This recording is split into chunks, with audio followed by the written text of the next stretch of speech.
സുവിശേഷത്തെ പറ്റി ഞാൻ ലജ്ജിക്കുന്നില്ല. I am not ashamed of the gospel. I am not. ലോകത്തെ മേൽകീഴ് മറിക്കാൻ പോകുന്ന പവറാണ് gospel. It is a power that is going to turn the world upside down. Power. നമ്മൾ റോമാലേഖന പഠനത്തിലേക്ക് കടക്കാം അല്ലേ? കടക്കാം. കഴിഞ്ഞ പ്രാവശ്യം പഠിച്ചായിരുന്നോ? കഴിഞ്ഞ മാസം ഇല്ല. അപ്പം നമുക്ക് റോമാലേഖനം 5-ാം അധ്യായം. ആരെങ്കിലും ഓർക്കുന്നുണ്ടോ എവിടെയാണ് നമ്മൾ നിർത്തിയെന്ന്? 5-ാം വാക്യം. Praise the Lord.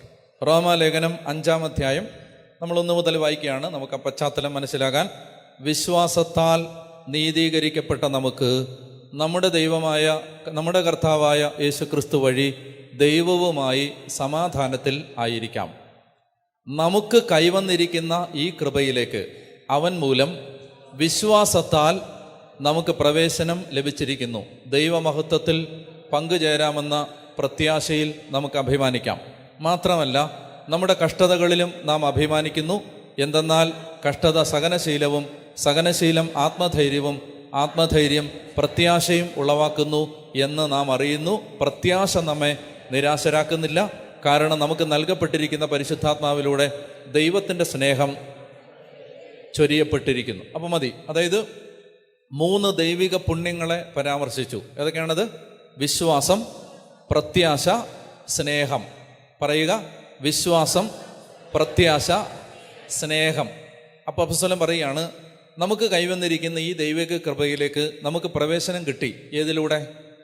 വിശ്വാസത്തിലൂടെ. അതായത് എല്ലാ ദൈവിക കൃപകളിലേക്കും നാം പ്രവേശിക്കുന്നത് വിശ്വാസത്തിലൂടെയാണ്. നമുക്ക് ദൈവം തന്നിട്ടുള്ള, ഇപ്പം ഇങ്ങനെ ചിന്തിക്കാം. അതായത് ഇതൊരു പെട്ടിയാണെന്ന് വിചാരിക്കാം. ഈ പെട്ടിക്കകത്ത് നിറയെ ഇഷ്ടംപോലെ ദൈവാനുഗ്രഹങ്ങളാണ്. ഈ പെട്ടിക്കകത്ത് മുഴുവൻ എന്താണ്? ദൈവകൃപകളാണ്.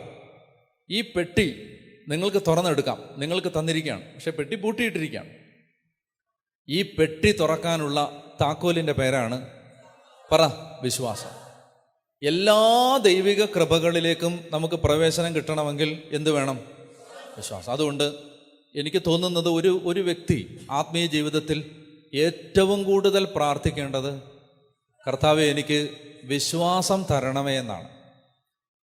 വിശ്വാസം വർദ്ധിച്ചാൽ നമ്മുടെ ദൈവ കൃപകൾ വർദ്ധിച്ചു വരും. നമുക്കുള്ള നമ്മൾ അനുഭവിക്കുന്ന ദൈവസാന്നിധ്യം കൂടിക്കൂടി വരാൻ വിശ്വാസത്തിൽ വളരുക എന്നുള്ളതാണ്. എല്ലാ ആത്മീയ വരങ്ങളും നമുക്ക്, ഇപ്പോൾ ഉദാഹരണം പറഞ്ഞാൽ ഒത്തിരി പറയാനുണ്ടെങ്കിൽ നമുക്ക് പരാമർശിക്കാതെ പോകാൻ പറ്റില്ല. വിശ്വാസം റോമാലേഖനത്തിൻ്റെ വളരെ പ്രധാനപ്പെട്ട വിഷയമാണ്. വിശ്വാസത്തിലാണ് എല്ലാം കിടക്കുന്നത്. എല്ലാം ഞാൻ പെട്ടെന്ന് നമുക്ക് വായിക്കാം. നിങ്ങൾ വേഗം എൻ്റെ കൂടെ വായിച്ചു വരിക. വിശ്വാസത്തിലാണ് ഒരു മനുഷ്യന്, ഇപ്പം ഇങ്ങനെ ചിന്തിച്ച്, നമുക്ക് വിശ്വാസം ഇല്ലെങ്കിൽ നമുക്ക് അനുസരിക്കാൻ പറ്റില്ല. പറഞ്ഞ ഹല്ലേലൂയ. അനുസരിക്കാൻ പറ്റില്ല. ഞാൻ സിമ്പിളായിട്ടൊരു ഉദാഹരണം പറയാം. അതായത് ഇപ്പം ഇങ്ങനെ ചിന്തിക്കുക. ഞാനിവിടെ താമസിക്കുന്നു. 2017 മുതൽ ഞാനിവിടെ താമസിക്കുന്നു. ഇപ്പോൾ 27 കൊല്ലമായി. 7 കൊല്ലം നമ്മളൊരു സ്ഥലത്ത് താമസിക്കുമ്പോൾ നമുക്ക് സ്വാഭാവികമായിട്ടും ആ സ്ഥലത്തോടൊരു ചെറിയ അറ്റാച്ച്മെൻ്റൊക്കെ ഉണ്ടാവും. സ്വാഭാവികമാണത്. ഞാനെപ്പോഴും ഓർക്കാറുണ്ട്. കഴിഞ്ഞ ദിവസവും ഞാൻ പറഞ്ഞു പോൾസൺ ബ്രദറിനോട്, എൻ്റെ ജീവിതത്തിലെ ഏറ്റവും വലിയ സന്തോഷം മൗണ്ട് കാർമലിലെ എൻ്റെ മുറിയിലിരിക്കുന്നതാണ്. അതായത് എൻ്റെ ജീവിതത്തിലെ ഏറ്റവും വലിയ സന്തോഷം. സത്യം പറഞ്ഞാൽ സങ്കടമാണ്. എന്താണെന്നറിയോ? പെട്ടിയെടുത്ത് ഇവിടുന്ന് ഇറങ്ങുമ്പോൾ സങ്കടമാണ്. സത്യമായിട്ടും സങ്കടമാണ്. അപ്പോൾ ഇത് ദൈവാരാധനയുടെ സ്ഥലമായതുകൊണ്ടോ നമ്മുടെ ജീവിതവും സ്വപ്നങ്ങളും ഒക്കെ ആയിട്ട് ബന്ധപ്പെട്ട് നിൽക്കുന്ന സ്ഥലമായതുകൊണ്ടൊക്കെ എന്തോ ആവട്ടെ, ഇനി അതിന് പോസ്റ്റ്മോർട്ടം ചെയ്യണ്ട. എന്തായാലും ഒരു പ്രത്യേക ഇഷ്ടമാണ്. ലോകത്ത് എവിടെ ആയിരിക്കുന്നതിനേക്കാളും, ഇനി അമേരിക്കയിലായിരിക്കുന്നതിനേക്കാളും, ഇംഗ്ലണ്ടിലായിരിക്കുന്നതിനേക്കാളും, ഓസ്ട്രേലിയയിലായിരിക്കുന്നതിനേക്കാളും, സ്വർഗത്തിലായിരിക്കുന്ന ഒഴിച്ചാൽ ബാക്കി എനിക്ക് ഇവിടെ ഇരിക്കുന്നതാണ് ഇഷ്ടം. അപ്പോൾ ഒരു അറ്റാച്ച്മെൻ്റൊക്കെ ഉണ്ട് നമുക്ക്. അപ്പോൾ ഇന്ന് ഉച്ചയ്ക്ക് ധ്യാനം കഴിയുമ്പോൾ ക്ലീമിസ് പിതാവ് വരികയാണ്. എന്നിട്ട് പറയുകയാണ്, അച്ഛന് ട്രാൻസ്ഫറാണ്. അച്ഛൻ കൂടെ ആഫ്രിക്ക ഹൂബ്രിക്ക എന്നൊക്കെ പറയാറില്ലേ. അച്ഛന് ഞാൻ ആഫ്രിക്കയിലേക്ക് സ്ഥലം മാറ്റത്തരും. നിങ്ങൾ പറ, എനിക്ക് സങ്കടം ഉണ്ടാവില്ലയോ? ഉറപ്പായിട്ടും ഉണ്ടാവും. സങ്കടം ഉണ്ടാവും. സങ്കടം, അത് ഒരു മനുഷ്യനെന്ന നിലയിൽ എനിക്ക് തീർച്ചയായിട്ടും ഇവിടെ വിട്ടുപോകാൻ സങ്കടം ഉണ്ടാവും. പക്ഷേ എനിക്ക് വിശ്വാസം ഉണ്ടെങ്കിൽ ഞാനൊരു 10-15 മിനിറ്റ് സങ്കടപ്പെട്ടിരുന്നിട്ട് പെട്ടെന്ന് റെഡിയായി സാധനമൊക്കെ അടുക്കി പെട്ടിയും തൂക്കി ഹല്ലേലൂയ പാടിക്കൊണ്ട് ഇവിടുന്ന് അനുസരിക്കാനായി ഇറങ്ങും. വിഷമമുണ്ട്. അനുസരിക്കാൻ പറ്റണമെങ്കിൽ ബൈബിൾ പഠിപ്പിക്കുകയാണ് വിശ്വാസമില്ലാതെ. അപ്പം നിങ്ങളൊന്ന് ആലോചിച്ച് നോക്കിയേ, ഇനി ഇതിനെ പോസ്റ്റ്മോർട്ടം ചെയ്യാം. അനുസരിക്കാൻ പറ്റണമെങ്കിൽ ഒരാൾക്ക് എങ്ങനെയാണ് വിശ്വാസം വേണ്ടത്? അതായത് ഞാനിങ്ങനെ ചിന്തിക്കുകയാണ്, ദൈവമേ, ഞാനിവിടെ വന്നപ്പോൾ എൻ്റെ കയ്യിലും ഒന്നുമില്ലായിരുന്നു, ഇവിടെ ഈ സംവിധാനങ്ങളും ഇല്ലായിരുന്നു. എന്നാൽ എൻ്റെ ദൈവം എന്നെ അനുഗ്രഹിച്ചു. ഇവിടെ അത്യാവശ്യം കുറച്ച് സൗകര്യങ്ങളൊക്കെ ഉണ്ടായി. ദൈവം നമുക്ക് ആവശ്യമുള്ളതെല്ലാം തന്നു. ഇനി ഞാൻ ദൈവമേ ഒന്നുമില്ലാത്തൊരു സ്ഥലത്തേക്കാണല്ലോ പോകേണ്ടി വരുന്നത് എന്ന് ചിന്തിക്കുമ്പോൾ എനിക്ക് വിശ്വാസം ഉണ്ടെങ്കിൽ ഉടനെ എൻ്റെ ഹൃദയം എന്നോട് പറയും, മൗണ്ട് കാർമലിൽ നിന്നെ അനുഗ്രഹിച്ച ദൈവം നീ പോകുന്നിടത്തെല്ലാം നിന്നെ അനുഗ്രഹിക്കും. പറഞ്ഞേ ഹല്ലേലൂയ. അത് വിശ്വാസം ഉണ്ടെങ്കിലേ പറയാൻ പറ്റും. ഇല്ലെങ്കിൽ ഞാനിപ്പം മേളിൽ നിരാഹാര സത്യാഗ്രഹത്തിൻ്റെ ബോർഡും വെച്ച് തിരുമേനിക്കെതിരെ സമരം വിളിച്ചിരിക്കും. ഞാൻ മാറത്തില്ല, എന്നെ കൊന്നാലും മാറത്തില്ലെന്ന് പറഞ്ഞിട്ട് കട്ടിലേൽ ഒരു 10 കയറ് കൊണ്ട് എന്നെ തന്നെ കെട്ടിയിട്ടിട്ട് ഞാൻ മാറാതെ കിടക്കും. പറഞ്ഞേ ഹല്ലേലൂയ. അതായത് അപ്പസ്തോലൻ പറയുകയാണ്, അബ്രഹാം അവൻ പോകാൻ ആവശ്യപ്പെട്ടപ്പോൾ വിശ്വാസം മൂലം അനുസരിച്ചു. അപ്പോൾ വായിക്കുക ഹെബ്രായ ലേഖനം 11-ാം അധ്യായം. നമുക്കെല്ലാ ദൈവിക കൃപകളും ലഭിക്കുന്നത് വിശ്വാസത്തിലൂടെയാണ്. എന്ത് ചെയ്യാം, ആത്മീയ ജീവിതത്തിൽ എന്ത് ചെയ്യാൻ പറ്റണമെങ്കിലും അത് ചെയ്യാൻ പറ്റുന്നത് വിശ്വാസത്തിലൂടെയാണ്. അപ്പോൾ ഹെബ്രായ ലേഖനം 11 വായിക്കാം, 4-ാമത്തെ വാക്യം മുതൽ. ഇനി നിങ്ങൾ നിർത്തി ഉച്ചത്തിൽ വായിക്കുക. വിശ്വാസം മൂലം ആബേൽ പോരാ, നിങ്ങളുടെ വോയിസ് തീരെ പോരാ. ഞാൻ ഇന്നലെ തലശ്ശേരിയിലായിരുന്നു, തോമാപുരത്ത്. അവിടെ ആളുകൾ ഞെട്ടിപ്പിക്കുന്ന സ്വരത്തിലാണ് വായിച്ചുകൊണ്ടിരുന്നത്. ഇവിടെ വന്നു കഴിഞ്ഞപ്പോൾ എനിക്കൊരു ഞരക്കം പോലെ തോന്നുകയാണ്. നിങ്ങൾ ഉറക്കെ വായിക്കണം, ഉറക്കെ വായിച്ചോ. വിശ്വാസം മൂലം ആബേൽ കായന്റേതിനേക്കാൾ ശ്രേഷ്ഠമായ ബലി ദൈവത്തിന് സമർപ്പിച്ചു. അതിനാൽ അവൻ നീതിമാനായി അംഗീകരിക്കപ്പെട്ടു. കണ്ടോ, മെച്ചപ്പെട്ട ഒരു ബലി സമർപ്പിക്കാൻ ആബേലിനെ സഹായിച്ചത് വിശ്വാസമാണ്. അവൻ സമർപ്പിച്ച കാഴ്ചകളെ കുറിച്ച് ദൈവം തന്നെ സാക്ഷ്യം നൽകി. അടുത്ത വാക്യം. ശരി, ഓക്കെ. ഇനി അടുത്തത് 6-ാമത്തെ വാക്യം. വിശ്വാസം മൂലം ഹെനോക്ക് മരണം കാണാതെ സംവഹിക്കപ്പെട്ടു. ദൈവം അവനെ സംവഹിച്ചതുകൊണ്ട് പിന്നീട് അവൻ കാണപ്പെട്ടതുമില്ല. 7-ാമത്തെ വാക്യം. വിശ്വാസം മൂലമാണ് നോഹ അന്ന് വരെ കാണപ്പെടാതിരുന്നവയെ പറ്റി ദൈവം മുന്നറിയിപ്പ് കൊടുത്തപ്പോൾ തൻ്റെ വീട്ടുകാരുടെ രക്ഷയ്ക്ക് വേണ്ടി ഭയഭക്തിയോടെ പെട്ടകം നിർമ്മിച്ചത്. അതായത് പെട്ടകം നിർമ്മിക്കാൻ ആവശ്യപ്പെട്ടപ്പോൾ വിശ്വാസം മൂലമാണ് നോഹ അത് അനുസരിച്ചത്. അടുത്ത വാക്യം 8. വിശ്വാസം മൂലം അബ്രാഹം തനിക്ക് അവകാശമായി ലഭിക്കാനുള്ള സ്ഥലത്തേക്ക് പോകാൻ വിളിക്കപ്പെട്ടപ്പോൾ, എനിക്ക് ആ വാക്കാ കേൾക്കണ്ടേ, അനുസരിച്ചു. കേൾക്കുന്നുണ്ടോ? വിശ്വാസം മൂലം അബ്രാഹം ദൈവത്തെ അനുസരിച്ചു. അപ്പൊ അനുസരിക്കാൻ പറ്റണമെങ്കിൽ വിശ്വാസം വേണം. അനുസരിക്കാത്തവർക്ക് ആർക്കും എന്തില്ല? അതിന് വേറെ തെളിവൊന്നും വേണ്ട, വിശ്വാസം ഇല്ല. പറഞ്ഞ ഹല്ലേലൂയ, പറഞ്ഞ ഹല്ലേലൂയ, ഹല്ലേലൂയ. ഇങ്ങനെ ഈ അധ്യായം മുഴുവൻ പറയുന്ന അതാണ്. പിന്നെ സമയം പോലെ വായിച്ചാൽ മതി. അപ്പം അതുകൊണ്ട് നമ്മൾ മനസ്സിലാക്കുക, എല്ലാ ദൈവിക കൃപകളും നമ്മുടെ മേൽ കടന്നു വരുന്നത് വിശ്വാസത്തിലൂടെയാണ്. അതുകൊണ്ട് വിശ്വാസത്താൽ ഈ കൃപയിലേക്ക് നമുക്ക് പ്രവേശനം ലഭിച്ചിരിക്കുന്നുവെന്ന് റോമർ 5:1 നമ്മൾ വായിച്ചു. ഒന്നുകൂടെ വായിക്കുക. അത് റോമാലേഖനം 5-ാം അധ്യായം. ആകയാൽ വിശ്വാസത്താൽ നീതീകരിക്കപ്പെട്ട നമുക്ക് ദൈവവുമായി സമാധാനത്തിലായിരിക്കാം. നമുക്ക് ലഭിച്ചിരിക്കുന്ന ഈ കൃപയിലേക്ക് അവൻ മൂലം വിശ്വാസത്താൽ നമുക്ക് പ്രവേശനം ലഭിച്ചിരിക്കുന്നു. അടുത്ത വാക്യം. ദൈവമഹത്വത്തിൽ പങ്കുചേരാമെന്ന പ്രത്യാശയിൽ നമുക്ക് അഭിമാനിക്കാം. അതായത് മഹത്വമുള്ള ഒരു ജീവിതം, മഹത്വമുള്ളൊരു ജീവിതം. അതെങ്ങനെ ഈ മഹത്വമുള്ള ജീവിതം നയിക്കുന്നത്? ഒരു ഗ്ലോറിയസ് ആയിട്ടുള്ള ജീവിതം. അതായത് ഓരോ നിമിഷവും കർത്താവിൻ്റെ സാന്നിധ്യം കൂടെ, കർത്താവ് സഹായിക്കുകയാണ്, കർത്താവിൻ്റെ മഹത്വം വെളിപ്പെടുകയാണ്, ജീവിതം കൊണ്ട് ഫലം ഉണ്ടാവുകയാണ്, ദൈവത്തെ സ്നേഹിക്കാൻ പറ്റുകയാണ്, കർത്താവിൻ്റെ വചനത്തിൽ സന്തോഷിക്കാൻ പറ്റുകയാണ്, കർത്താവിനെ ആരാധിക്കാൻ പറ്റുകയാണ്. എല്ലാ അർത്ഥത്തിലും മഹത്വമുള്ളൊരു ജീവിതം. ഈ മഹത്വത്തിൽ പങ്കുചേരാമെന്ന പ്രത്യാശ. രണ്ടാമത്തെ കാര്യമാണ് പ്രത്യാശ. ആദ്യത്തേത് വിശ്വാസം, രണ്ടാമത്തേത് പ്രത്യാശ. ഈ പ്രത്യാശയിൽ നമുക്ക് അഭിമാനിക്കാം. ഈ പ്രത്യാശ ഉള്ളത് കൊണ്ടാണ് നമ്മുടെ കഷ്ടപ്പാടുകളിൽ നമുക്ക് പിടിച്ചു നിൽക്കാൻ പറ്റുന്നത്. പ്രത്യാശ ഉള്ളവർക്ക് മാത്രമേ കഷ്ടപ്പാടിൽ പിടിച്ചു നിൽക്കാൻ പറ്റൂ. ഇപ്പോൾ നമ്മൾ കാണുന്ന ഒരു പ്രത്യേകത എന്തെന്ന് വെച്ചാൽ, ഈ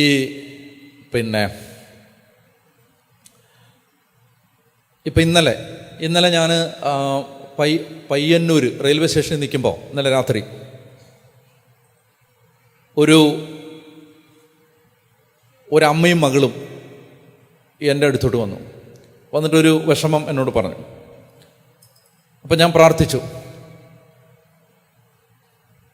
പ്രാർത്ഥിച്ചപ്പോൾ ഞാൻ കർത്താവിൻ്റെ ആത്മാവ് ഇങ്ങനെ പറഞ്ഞു, ഒന്ന് രണ്ട് കാര്യങ്ങൾ പറഞ്ഞു. അപ്പം ഞാനത് അവരോട് ചോദിച്ചു.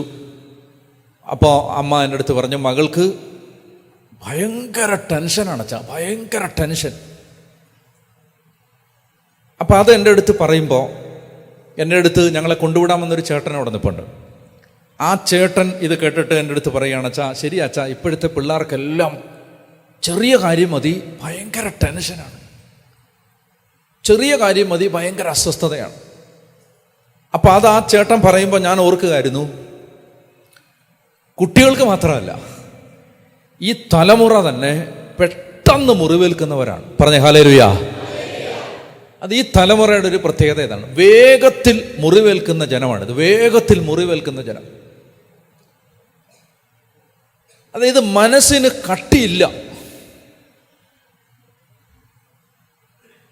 ഞാൻ ഓർക്കാറുണ്ട്, ദൈവ ശുശ്രൂഷയ്ക്ക് ഒരാളെ പരിശീലിപ്പിക്കണമെങ്കിൽ അയാളെ എന്ത് ചെയ്യണം?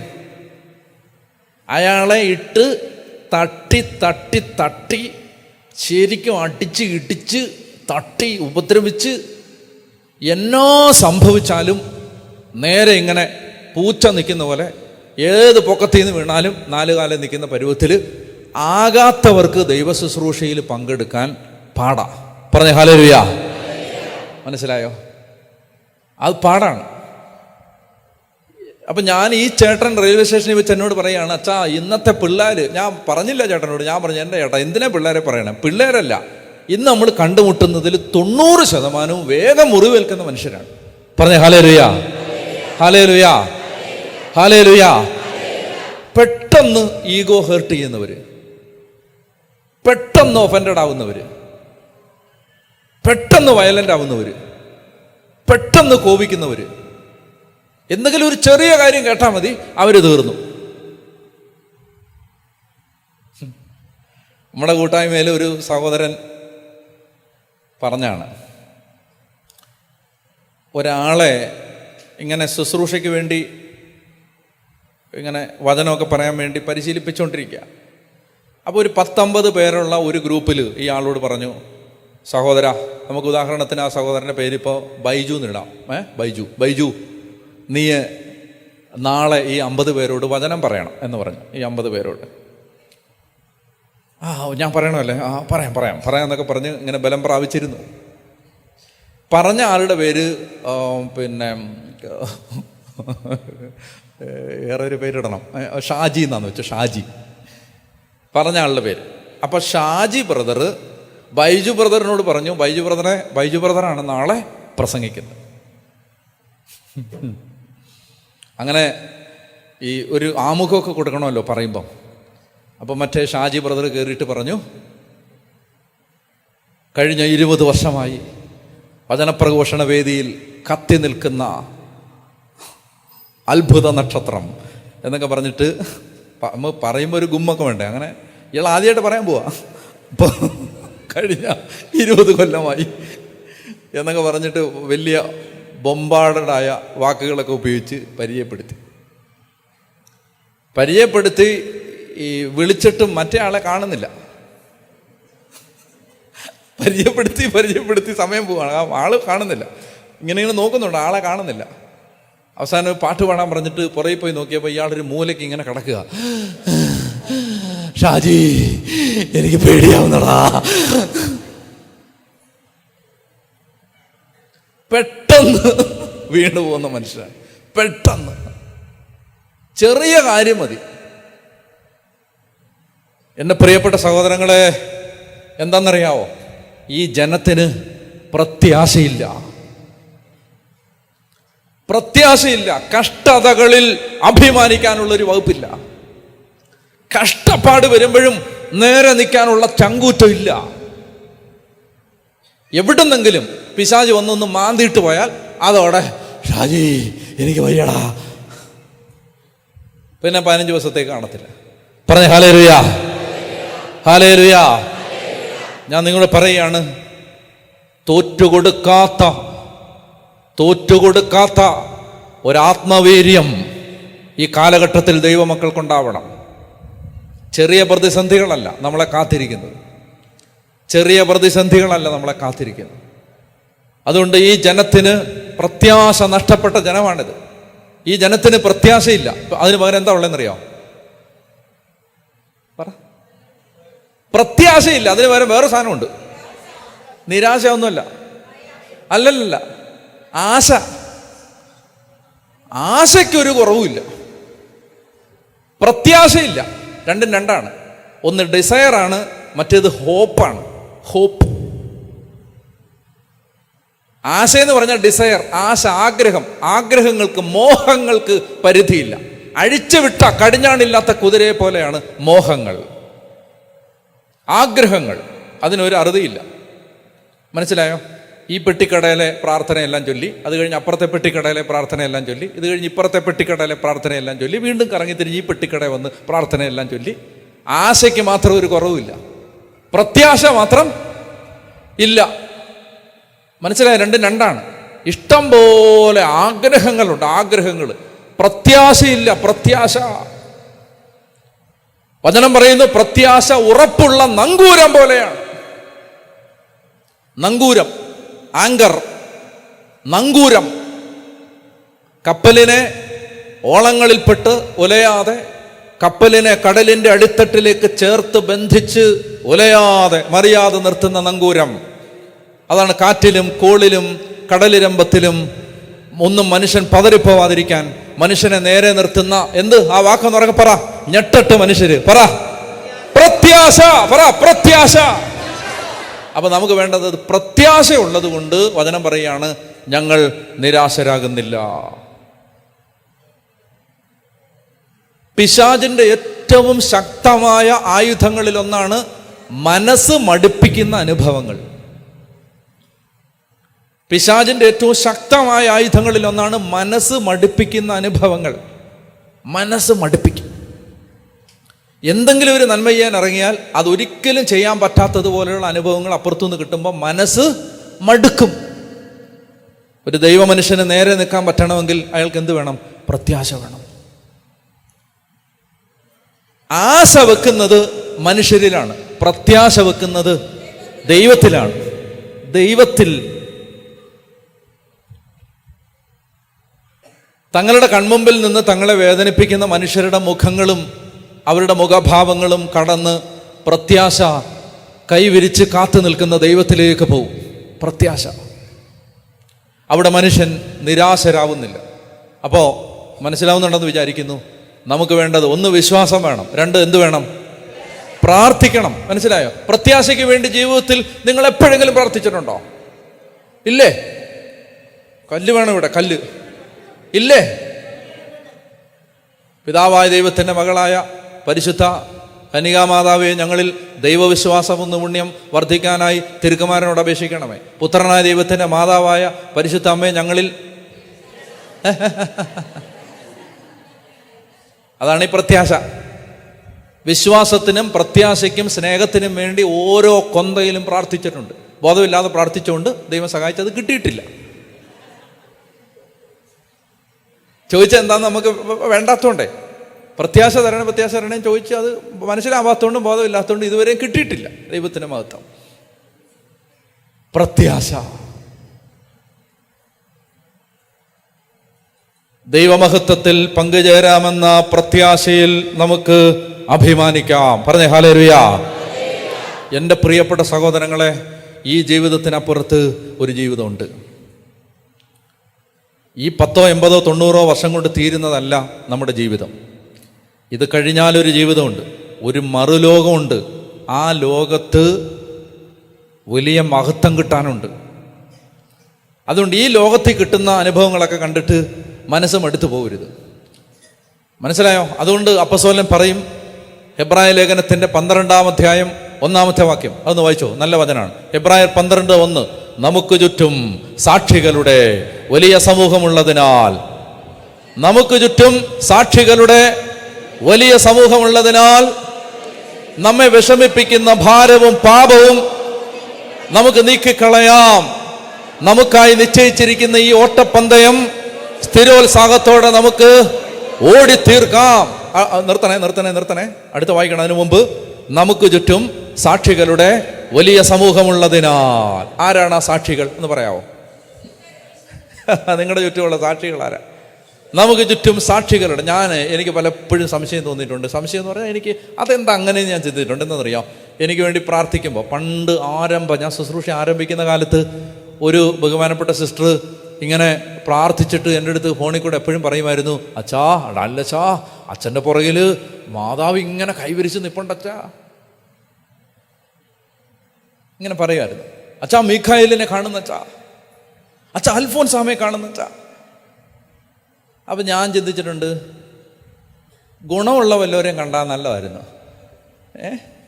എന്ന് പറഞ്ഞാൽ എന്താണ് ഈ മാതാവ് ഓക്കെ, അൽഫോൻസാമ മിഖായേൽ ഓക്കെ. ഞാനിങ്ങനെ ചിന്തിച്ചിട്ടുണ്ട്, അച്ഛാ 10 പേര് അച്ഛന് വേണ്ടി പ്രാർത്ഥിക്കാൻ നിൽക്കുന്നത് ഞാൻ കാണുന്നു. 10 ആളുകൾ. അങ്ങനെ പറഞ്ഞാൽ നമുക്ക് കുറച്ചുകൂടി സന്തോഷമുണ്ടല്ലേ? അച്ഛാ 10 പേര് അങ്ങനെയൊക്കെ ഇങ്ങനെയൊക്കെ നമ്മളെ ഇങ്ങനെ അങ്ങനെ പറഞ്ഞാൽ നമുക്ക് സന്തോഷമുണ്ട്. പക്ഷേ മാതാവ് നിൽക്കുന്നു, യോസേപ്പ് പിതാവ് നിൽക്കുന്നു എന്നൊക്കെ പറയുമ്പോൾ ഞാൻ ആരംഭകാലത്ത് ചിന്തിച്ചിട്ടുണ്ട്, അവരൊക്കെ നിൽപ്പുണ്ടല്ലോ, എനിക്കറിയാം നിൽപ്പുണ്ടെന്ന്. പിന്നാണ് എനിക്ക് മനസ്സിലായത്, അതായത് ഈ അടുത്ത് നിന്ന മനുഷ്യരെല്ലാം ചതിക്കുമ്പോഴും ഒറ്റിക്കൊടുക്കുമ്പോഴും ഭാരപ്പെടുത്തുമ്പോഴും വിഷമിപ്പിക്കുമ്പോഴും വിശ്വസ്തയോടെയും സ്നേഹത്തോടെയും കൂടെ നിന്നത് ഇവർ മാത്രമേ ഉള്ളൂ. ആരെയും കണ്ടില്ലേ, അടുത്ത് നിൽപ്പുണ്ടെന്നൊക്കെ പറഞ്ഞ് കണ്ടില്ലേ ദർശനം കണ്ടവർ ആരാ? നിങ്ങളതുകൊണ്ട് കൗൺസിലേഴ്സ് വല്ലതും മാതാവ് നിൽപ്പുണ്ടെന്നൊക്കെ പറഞ്ഞാൽ ഇതൊക്കെ നമ്മൾ കുറേ കേട്ടിട്ടുള്ളതെന്ന് വിചാരിക്കരുത്. അവരാണ് നമ്മളെ പിടിച്ചു നിർത്തുന്നത്. പറഞ്ഞേ ഹല്ലേലൂയ. അവരാണ് നമ്മളെ ഇങ്ങനെ നമ്മൾ ഈ സ്വർഗ ലോകം, ഒരു അദൃശ്യ ലോകം നമ്മുടെ കൂടെ ഉണ്ട്, നമ്മൾ അറിയുന്നില്ല. നിങ്ങൾ അത് യൂട്യൂബിൽ കിടപ്പുണ്ട് ഒരു വീഡിയോ, അതായത് ഇൻവിസിബിൾ വേൾഡ് എന്ന് പറഞ്ഞിട്ട് നിങ്ങൾ യൂട്യൂബിൽ സെർച്ച് ചെയ്താൽ കിട്ടുമായിരിക്കും. ഞാൻ പണ്ട് കണ്ടതാണ്, പണ്ട് ചെറിയ ഒരു 3-4 മിനിറ്റേ ഉള്ളൂ. Invisible world. അതായത് ഇപ്പം ഞാനിങ്ങനെ നടന്നു പോകുന്നു, നിങ്ങൾ ആരെ കാണുന്നു? എന്നെ കാണുന്നു. ഞാൻ നടന്നു പോകുന്നു, നിങ്ങൾ എന്നെ കാണുന്നു. ദാനിയേലച്ചൻ നടന്നു പോകുന്നു. പക്ഷേ ശരിക്കും നിങ്ങൾ എന്നെ കണ്ടാൽ ഞാൻ മാത്രമല്ല ഇവിടെ. ആരൊക്കെയാ? ഞാൻ നടന്നു പോകുന്ന സമയത്ത് മാലാഖമാർ എൻ്റെ കൂടെ നടക്കുന്നു, വിശുദ്ധര് നടക്കുന്നു. ഇനി ഞാൻ എന്തെങ്കിലും പ്രത്യേക കാര്യത്തിനാണ് പോകുന്നത്, അതുമായി ബന്ധപ്പെട്ട വിശുദ്ധരെല്ലാം എൻ്റെ കൂടെ വരുന്നു. മാതാവ് എപ്പോഴും വരുന്നു. പരിശുദ്ധാത്മാവ് എപ്പോഴും കൂടെ മുകളിൽ നിന്ന് നയിക്കുന്നു. ഇൻവിസിബിൾ വേൾഡ്, നമ്മൾ കാണാത്തൊരു ലോകം നമ്മുടെ ചുറ്റിനും എപ്പോഴും ഉണ്ട്. നമുക്ക് ചുറ്റും സാക്ഷികളുടെ വലിയ ഒരു സമൂഹമുണ്ട്. പറഞ്ഞേ ഹല്ലേലൂയ. പറഞ്ഞേ ഹല്ലേലൂയ. നമുക്ക് ചുറ്റും സാക്ഷികളുടെ വലിയ ഒരു സമൂഹം. അതുകൊണ്ട് ഈ അദൃശ്യ ലോകത്തെ കണ്ടിട്ടാണ് നമ്മൾ ധൈര്യപ്പെടേണ്ടത്. ഇപ്പൊ നമ്മളെ ഒരാൾ ചീത്ത വിളിക്കുന്നു. അപ്പോൾ ചീത്ത വിളിക്കുമ്പോൾ, നമ്മളെ തെറി വിളിക്കുമ്പോൾ നമുക്ക് സ്വാഭാവികമായിട്ടും നിങ്ങൾ വിചാരിക്കുന്നുണ്ടോ, ഡാനിയേലച്ചനെ ഒരാൾ ചീത്ത വിളിച്ചാൽ എനിക്ക് തിരിച്ച് ചീത്ത വിളിക്കാൻ പറ്റുമോ? ചീത്ത അറിയാൻ പാടില്ല എന്നിട്ടൊന്നുമല്ല, എനിക്ക് വിളിക്കാൻ പറ്റില്ല. എൻ്റെ പൊസിഷനിൽ എനിക്ക് ഞാൻ ഒരു സുവിശേഷകനല്ലേ അല്ലേ? അപ്പോൾ ഞാൻ അങ്ങനെ വിളിക്കാൻ, എന്നെ വിളിച്ചാലും ഞാൻ അങ്ങോട്ട് തിരിച്ച് വിളിക്കാൻ, മക്കളെ ചീത്ത അറിയാൻ പാടില്ല എന്നിട്ടല്ല, എനിക്കറിയാം, പക്ഷെ വിളിക്കാൻ പാടില്ല. ഓക്കെ. അപ്പോൾ ഒരാൾ തെറി വിളിച്ചപ്പോൾ വിഷമിച്ചു അല്ലേ? വിഷമം വരും. അപ്പോൾ വേറെ ആരും ഇല്ലാതെ സഹായിക്കാൻ. അന്നേരമാണ് അപ്പുറത്ത് നിന്നിട്ട് പൗലോസ് ശ്ലീഹ സൈറ്റ് അടിച്ച് കാണിക്കും. അയാൾ പറയും, ഇതിൻ്റെ അപ്പുറത്ത് ഞാൻ കേട്ടിട്ടുള്ളതാണ്, ബലപ്പെടറ എന്ന് പറയും, ബലപ്പെടറ. നമുക്ക് ചുറ്റും സാക്ഷികളുടെ വലിയ സമൂഹമുള്ളതിനാൽ നമ്മെ വിഷമിപ്പിക്കുന്ന ഭാരവും പാപവും നമുക്ക് നീക്കിക്കളയാം. അടുത്ത വാക്യം, നമുക്കായി നിശ്ചയിച്ചിട്ടുള്ള ഈ ഓട്ടപ്പന്തയം നമുക്ക് ഓടിത്തീർക്കാം, സ്ഥിരോത്സാഹത്തോടെ ഓടിത്തീർക്കാം. അടുത്ത വാക്യം, നമ്മുടെ വിശ്വാസത്തിന്റെ നാഥനും അതിനെ പൂർണ്ണതയിൽ എത്തിക്കുന്നവനുമായ യേശുക്രിസ്തുവിനെ മുന്നിൽ കണ്ടുകൊണ്ട് വേണം ഓടാൻ. അപ്പൊ നമ്മൾ ഓടേണ്ടത് എങ്ങനെയാണ്? നമ്മുടെ വിശ്വാസത്തിന്റെ നാഥനും അതിനെ പൂർണ്ണതയിൽ എത്തിക്കുന്നവനുമായ യേശുവിനെ മുന്നിൽ കണ്ടുകൊണ്ട് വേണം ഓടാൻ. പറഞ്ഞേ ഹല്ലേലൂയ. ഈ യേശുവിനെ മുന്നിൽ കണ്ടുകൊണ്ട്, വേറെ ആരെ മുന്നിൽ കണ്ടുകൊണ്ട് ഓടരുത്. യേശുവിനെ മുന്നിൽ കണ്ടുകൊണ്ട് ഓടുന്നതിൻ്റെ പേരാണ് പ്രത്യാശയുടെ ജീവിതം. മനസ്സിലായി? ഏത് കാര്യം വരുമ്പോഴും യേശുവിനെ മാത്രം മുന്നിൽ കാണുന്നു. പറഞ്ഞേ ഹല്ലേലൂയ. ഞാൻ ഒരു അനുഭവം പറയാം. അത് ഒരിക്കൽ ഈ തിരുവനന്തപുരത്തെ ജീസസ് യൂത്തിൻ്റെ കുറച്ച് ചെറുപ്പക്കാരൻ്റെ അടുത്ത് വന്നിട്ട് എന്നോട് പറഞ്ഞു, അച്ഛാ, ഈ നമുക്ക് തീരപ്രദേശത്തൂടെ എല്ലാം നമുക്ക് പ്രാർത്ഥിച്ച് പോവാച്ചാ, പോവാം. വിശുദ്ധ കുർബാനയും കൊണ്ട് പോവാച്ചാ, പോവാം. ഇവിടെ വന്നാ പറഞ്ഞേ 2017 പോവാന്ന് പറഞ്ഞ്. അപ്പം അങ്ങനെ ഒരു ദിവസം തീരുമാനം, ഞായറാഴ്ചയാണ്. അപ്പോൾ എനിക്ക് കുർബാനയുണ്ട്. ഞാൻ കുർബാന ചൊല്ലാൻ പോയ സ്ഥലത്തേക്ക് പോയി വിശുദ്ധ കുർബാന അർപ്പിച്ചിട്ട്, ഇവരുമുണ്ട്, ജീസസ് യൂത്തിലെ ചെറുപ്പക്കാരുമുണ്ട്, ഇതിനകത്തൊക്കെ ചിലപ്പോൾ ആരെങ്കിലും കാണുമായിരിക്കും, അന്നുണ്ടായിരുന്നു. അപ്പോൾ ഒരുമിച്ച് കുർബാന അർപ്പിച്ചിട്ട് അവിടുന്ന് പോകാമെന്നാണ് ഞാൻ ചിന്തിച്ചത്. അപ്പോൾ ഇവിടുത്തെ ഒരു വലിയ വണ്ടിയുണ്ട്, ആ വണ്ടിക്കകത്ത് വിശുദ്ധ കുർബാന എഴുന്നള്ളിച്ച് വെച്ച് തീരപ്രദേശത്തൂടെ എല്ലാം പ്രാർത്ഥിച്ച് പോയിട്ട് വൈകിട്ട് തിരിച്ചു വരിക, അതായിരുന്നു ഉദ്ദേശം. അപ്പം ഇപ്പം ഞാൻ ചെയ്യത്തില്ലത്, പണ്ട് ഞാൻ ചെയ്യുമായിരുന്നു. ഈ ഇടവകയിൽ പിള്ളേരിങ്ങനെ ഇരുന്ന് വർത്താനം പറഞ്ഞാൽ കുർബാന, വിശുദ്ധ കുർബാന കഴിയുമ്പോൾ ഞാൻ അതുങ്ങളെ എഴുന്നേൽപ്പിച്ചിട്ട് ഒരാളൊന്ന് എഴുന്നേക്കാവോ, ഒരു സാധനം കാണിക്കാനാ, ഒന്ന് എഴുന്നേക്കാവോ, അതിൽ ഒരാളൊന്ന് എഴുന്നേക്കാവോ,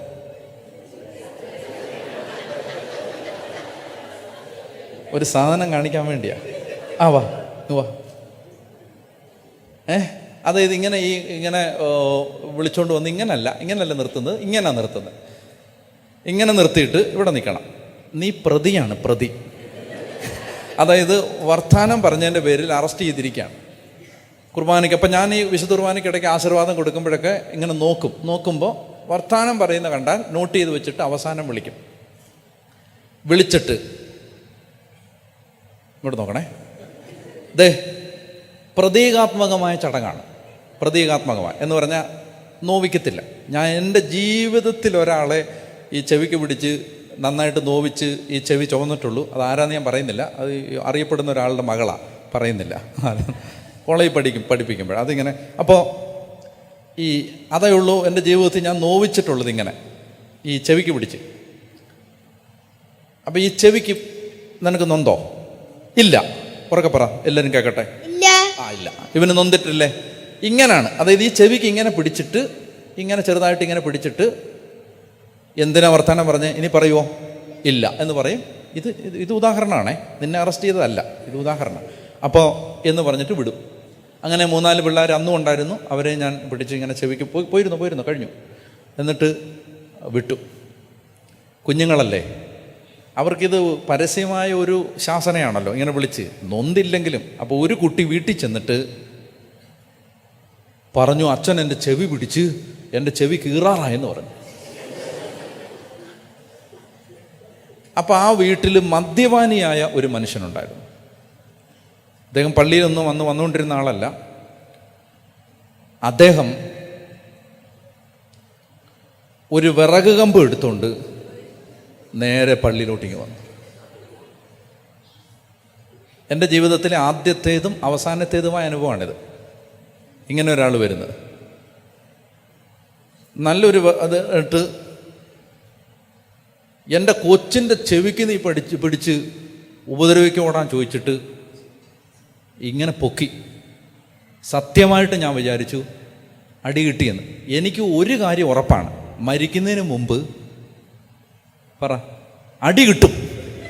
അതെനിക്ക് ഉറപ്പാണ്. അല്ല, ഞാൻ എല്ലാ സ്ഥലത്തും പ്രതീക്ഷിക്കുന്നുണ്ട്, ഇവിടെയും പ്രതീക്ഷിക്കുന്നുണ്ട്. അതായത് എനിക്ക് അടി, കാരണം അത് സന്തോഷമാണ്. അടി കിട്ടിയ കർത്താവിനെ പ്രതി 2 അടി വാങ്ങിക്കാൻ പറ്റിയ സന്തോഷമാണ്. അപ്പോൾ ഒരടി ഞാൻ എപ്പോഴും എവിടെയെങ്കിലുമൊക്കെ പ്രതീക്ഷിക്കുന്നുണ്ട്. ഇത് ഓർക്കാപ്പുറത്തായിരുന്നു. ഞാൻ വിചാരിച്ച, ദൈവമേ, ഞാൻ കാത്തിരുന്ന ആ അടി ഇതാ വന്നെത്തിക്കഴിഞ്ഞിരിക്കുന്നു. പക്ഷേ ആ അടി കൊണ്ടായിരുന്നു എൻ്റെ തല പൊട്ടിപ്പോയനെ. അതുപോലാണ്. ഇങ്ങനെ മദ്യലഹരിയിലാണ്, ആരോഗ്യമുള്ള ചെറുപ്പക്കാരനാണ്. ഇത്തരം സന്ദർഭങ്ങളിൽ ഒരു നിമിഷം കൊണ്ട് നമുക്ക് അസാധാരണമായൊരു ധൈര്യം കിട്ടും. അതെങ്ങനെയാണത്? അത് നിങ്ങൾ ആ സാഹചര്യങ്ങളിൽ പോയിട്ടുണ്ടെന്ന് നിങ്ങൾക്കറിയാം. ഉദാഹരണം പറഞ്ഞാൽ, അപകടം ഉണ്ടാകുമ്പോൾ, ഞാൻ 2005 എനിക്കൊരു അപകടം ഉണ്ടായി, കുഴി വീണ് കഴിഞ്ഞപ്പോൾ എനിക്ക് ഓർക്കുന്നുണ്ട്, എനിക്ക് ഭയങ്കര ധൈര്യമാണ്, ചോരയൊക്കെ ഒഴുകുകയാണ് ഇങ്ങനെ. പക്ഷെ ആ സമയത്ത് നമുക്ക് ഭയങ്കരമായൊരു ധൈര്യം വരും. ഈ ആപത്തിൽ വരുന്ന ഒരു ധൈര്യമുണ്ട്. അപ്പോൾ ഇവനിങ്ങനെ അടിക്കാനായിട്ട് ഇങ്ങനെ പ്രതീക്ഷിച്ചിരുന്ന കാര്യമല്ല. അങ്ങനെ കൈ പൊക്കി അടി കിട്ടിയെന്ന് എനിക്ക് ഭയങ്കര ധൈര്യം വന്നു. അപ്പോൾ ഇവൻ അടിച്ചില്ല, ഇങ്ങനെ നിൽക്കുകയാണ്. ഞാൻ പറഞ്ഞു, അടിക്ക്, എനിക്ക് പോകാനുള്ളതാണ്, നീ അടിച്ചിട്ട് പോ. അപ്പോൾ അവൻ അടിച്ചില്ല, ഒരു തെറി വിളിച്ചു, ആ വിറക് നിലത്തൊരൊറ്റ അടി അടിച്ചു. എന്നിട്ട് 2-3 ചീത്തയോടെ വിളിച്ചിട്ട് പോയി. നമുക്ക് സമയമില്ല, മറ്റേ ആരാധനയുണ്ട്. അതുകൊണ്ട് വേഗം ഞാൻ എന്ത് ചെയ്തു, പെട്ടെന്ന്, നമുക്ക് ഭയങ്കര ആ സമയത്ത് വിഷമമൊന്നും വരത്തില്ല, സങ്കടമൊന്നും വരത്തില്ല. അപ്പം ഞാൻ പെട്ടെന്ന് അവിടുന്ന് ഈ ചെറുപ്പക്കാരെയും കൂട്ടി നേരെ ആരാധനയ്ക്ക് പോയി. അങ്ങനെ സ്ട്രീറ്റിലൂടെ എല്ലാം പോയി, എല്ലാം ആരാധന നടത്തി. ഉച്ച കഴിഞ്ഞ് വന്ന് വെമ്പായത്ത് വന്ന് അവിടെ പിള്ളേർക്കെല്ലാം ഉച്ച കഴിഞ്ഞ് ഹോട്ടലിൽ കയറ്റി ഒരു ബിരിയാണി വാങ്ങിച്ചു കൊടുത്തിട്ട് നേരെ ഞാൻ ഇവിടോട്ട് വന്ന് വിസുർവാനയൊക്കെ വെച്ച്, അന്ന് ഞാനിതിൻ്റെ പുറകിലാണ് താമസിക്കുന്നത്, ഈ മുറിയിൽ. അപ്പോൾ ആ മുറി കയറി, എനിക്കൊരു സ്വഭാവമുണ്ട്, എനിക്ക് ഭയങ്കര സങ്കടം വരികയാണെങ്കിൽ ഞാൻ മുറി കയറി ലൈറ്റെല്ലാം അണച്ചിട്ട് ഇങ്ങനെ മിണ്ടാതിരിക്കും കുറച്ച് നേരത്തേക്ക്. അപ്പം ഞാൻ അങ്ങനെ ഇരുന്നപ്പോൾ എനിക്ക് ഭയങ്കര സങ്കടം വരാൻ തുടങ്ങി. ഭയങ്കര സങ്കടം. ദൈവമേ, ഇങ്ങനൊരു അനുഭവം ആദ്യമായിട്ടാണ്. സത്യം പറഞ്ഞാൽ ആ കൊച്ചിനെ ഞാൻ ഒന്നും ചെയ്തതല്ല. എന്നാലും എല്ലാവരുടെയും മുമ്പിൽ വെച്ചാണ്. ആളുകളൊക്കെ ഇങ്ങനെ ഫ്രീസായിട്ട് നിൽക്കുകയാണ്. കാരണം അങ്ങനെ ആ പള്ളിയിലൊന്നും അങ്ങനെയൊന്നും ഉണ്ടായിട്ടേ ഇല്ല, അങ്ങനെയൊന്നും ഇതുവരെ. അപ്പം ഞാൻ ഇങ്ങനെ ചോദിക്കാം, എൻ്റെ കർത്താവേ, ഒരു സമാധാനത്തിന് വേണ്ടിയാണ്, എന്നോടൊന്ന് സംസാരിക്കാവോ? എന്തിനാണ് ഈ മനുഷ്യൻ എന്നെ അടിക്കാൻ വന്നത്? പല കാര്യങ്ങൾ കണ്ടെത്താൻ പറ്റും.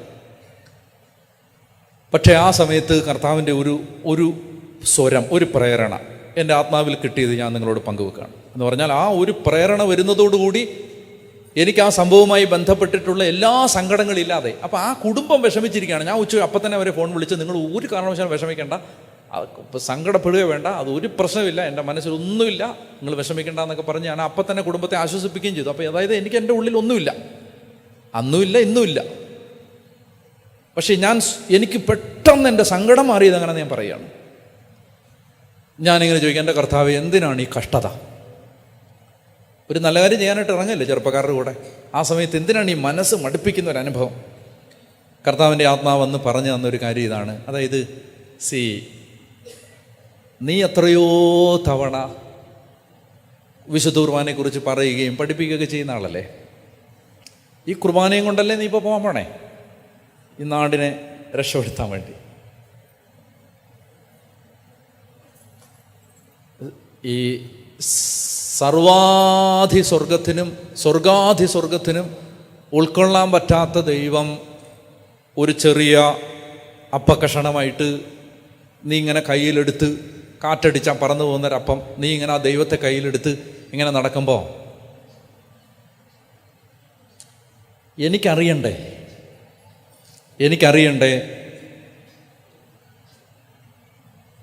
ഞാൻ ചെറുതായതുപോലെ നിനക്ക് ചെറുതാവാൻ പറ്റുമെന്ന്. നീ ഇതൊക്കെ വലിയ കാര്യങ്ങളൊക്കെ പറയുന്ന ആളല്ലേ. ഈ വിശുദ്ധ കുർബാന ഉയർത്തി കെട്ടപ്പെട്ട് കിടക്കുന്ന എൻ്റെ ജനത്തെ വിടുവിക്കാൻ നിനക്ക് യോഗ്യതയുണ്ടോയെന്ന് ഞാൻ ടെസ്റ്റ് ചെയ്ത് നോക്കുന്നത് നിന്നെ ചെറുതാക്കി വട്ടപൂജ്യമാക്കുന്ന അനുഭവങ്ങളിലൂടെ കടത്തിവിട്ടുകൊണ്ടായിരിക്കും. അതായത് ഇതൊക്കെ പറയാൻ നീ ഭയങ്കര പ്രബോധനം നടത്തുന്ന ആളല്ലേ. ഇതൊക്കെ പറയാൻ നിനക്കൊരല്പമെങ്കിലും യോഗ്യത ഉണ്ടോ എന്ന് ഞാൻ നോക്കണ്ടേ? നീ ചിന്തിക്കാൻ പറ്റുന്നതിൻ്റെ അപ്പുറത്ത് ചെറുതായ ആളാണ് ഞാൻ. എന്നെക്കുറിച്ചാണ് നീ പറയുന്നത്. പറയുന്ന നിനക്ക് ചെറുതാവാൻ പറ്റുമെന്ന്, ഇങ്ങനെ ചെറുതാവാൻ പറ്റുമെന്ന് ഒന്നും ആയിട്ടില്ല. ഇതൊക്കെ സാമ്പിളാണ്. ഞാൻ ടെസ്റ്റ് ചെയ്യാണ്.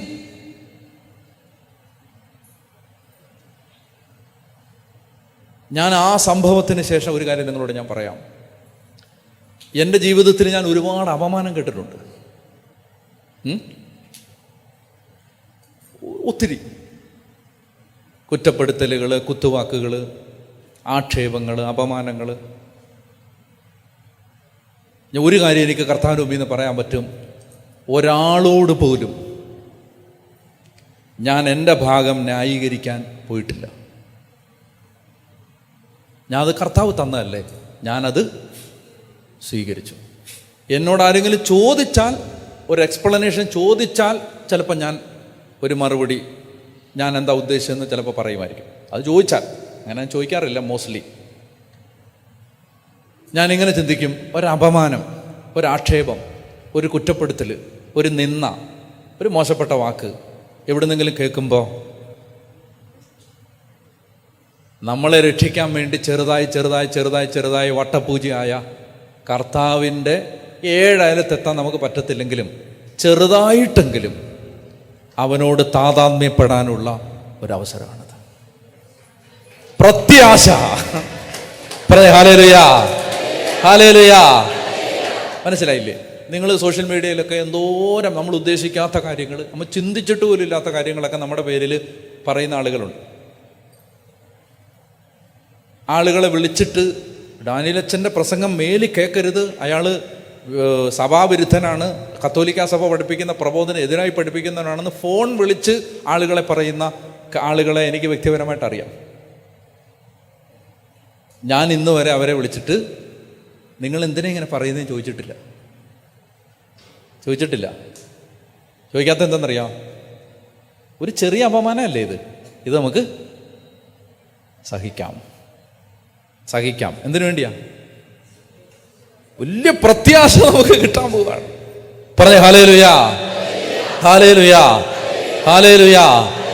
ഞാൻ പറഞ്ഞു വരുന്നത്, പ്രിയപ്പെട്ട സഹോദരങ്ങളെ, പറഞ്ഞു വരുന്നത്, പ്രത്യാശയില്ലാത്തൊരു ജനമാണ് ഇന്ന് കൂടുതലും. ചെറിയ കാര്യങ്ങൾ കേട്ട് തകർന്നു പോവാണ്, മടുത്തു പോവാണ്, അവസാനിപ്പിക്കുകയാണ്. ഇനി ഞാൻ ഒന്നും ചെയ്യത്തില്ലെന്ന് പറയുകയാണ്. പ്രത്യാശയില്ലാത്ത ജനം. അവർക്ക് പറഞ്ഞേ ഹല്ലേലൂയ. കരുത്തരാവണം. തോറ്റുകൊടുക്കരുത് സാത്താന്റെ മുമ്പിൽ. എല്ലാം ഇട്ടിട്ട് പോവരുത്, തോറ്റുകൊടുക്കരുത്.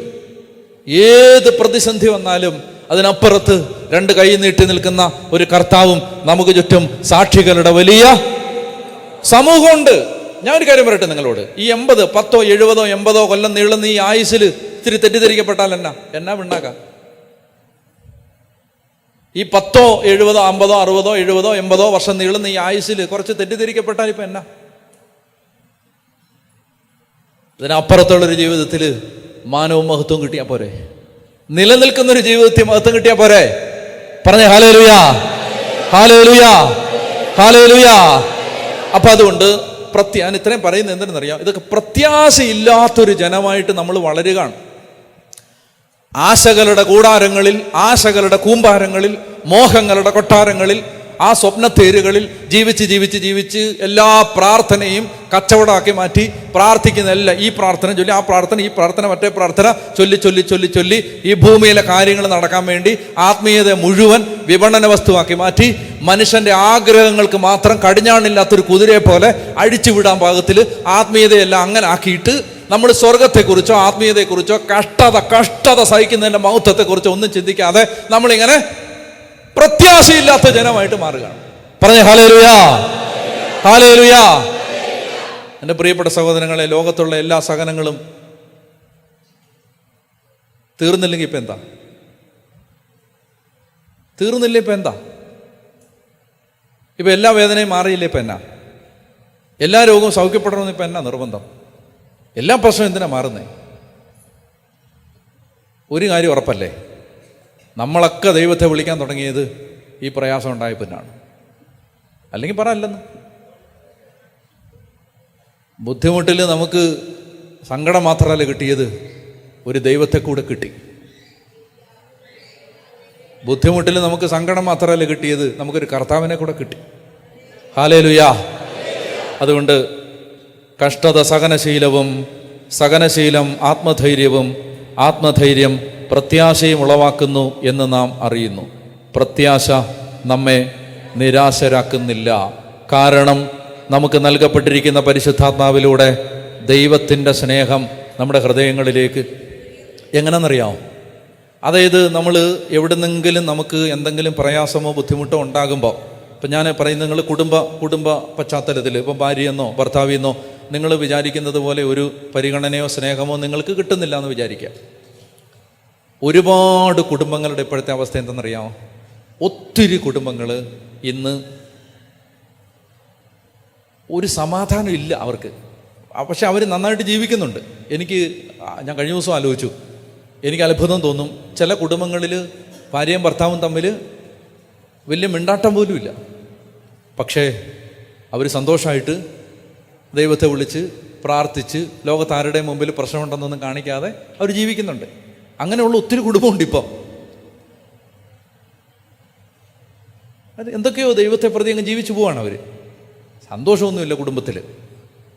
ഭാര്യയ്ക്ക് വലിയ പരിഗണനയൊന്നുമില്ല ഭർത്താവിനോട്, ഭർത്താവിന് വലിയ പരിഗണനയൊന്നുമില്ല ഭാര്യയോട്. അങ്ങനെ അങ്ങ് പോവാണ്. അപ്പം അങ്ങനെ ഇരിക്കുമ്പോൾ, അങ്ങനെ ഇരിക്കുമ്പോൾ, അത് ഇരിക്കാനുള്ള സമയമാണ്.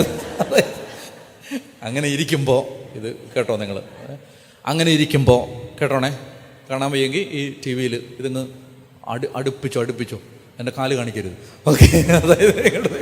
അതായത് ഈ പിന്നെ നമ്മളങ്ങനെ ഒരു സമാധാനവും സന്തോഷമൊക്കെ ഇല്ലാതെ ഇങ്ങനെ ജീവിക്കുമ്പോൾ നിങ്ങളൊരു കാര്യം മനസ്സിലാക്കണം. നമ്മൾ പ്രതീക്ഷിക്കുന്ന സ്ഥലത്തു നിന്ന് നമുക്ക് സ്നേഹമൊന്നും കിട്ടുന്നില്ല. ഭാര്യയ്ക്ക് സ്നേഹമില്ല, ഭർത്താവിന് സ്നേഹമില്ല, അല്ലെ മക്കൾ സ്നേഹിക്കുന്നില്ല.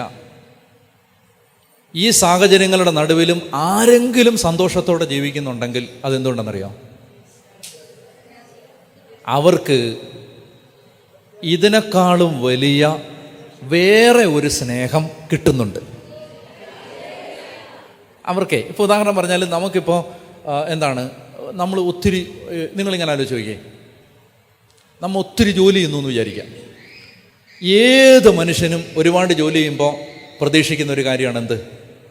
ഒരിത്തിരി അപ്രീസിയേഷൻ ഇല്ലേ? ഒരിത്തിരി അപ്രീസിയേഷൻ. അതായത് ഒത്തിരി കഷ്ടപ്പെടുന്നുണ്ടല്ലേ, ഒരുപാട് കിടന്ന് വിഷമിക്കുന്നുണ്ടല്ലേ, ഇത്തിരി വയ്യാതാവുന്നുണ്ടല്ലേ, ഒരുപാട് കിടന്ന് കുടുംബത്തിന് ജോലി ചെയ്യുന്നുണ്ടല്ലേ, ഒരു അപ്രീസിയേഷൻ ഇല്ലേ ചേട്ടാ? ആരായാലും പ്രതീക്ഷിക്കത്തില്ലേ? ഇല്ലേ?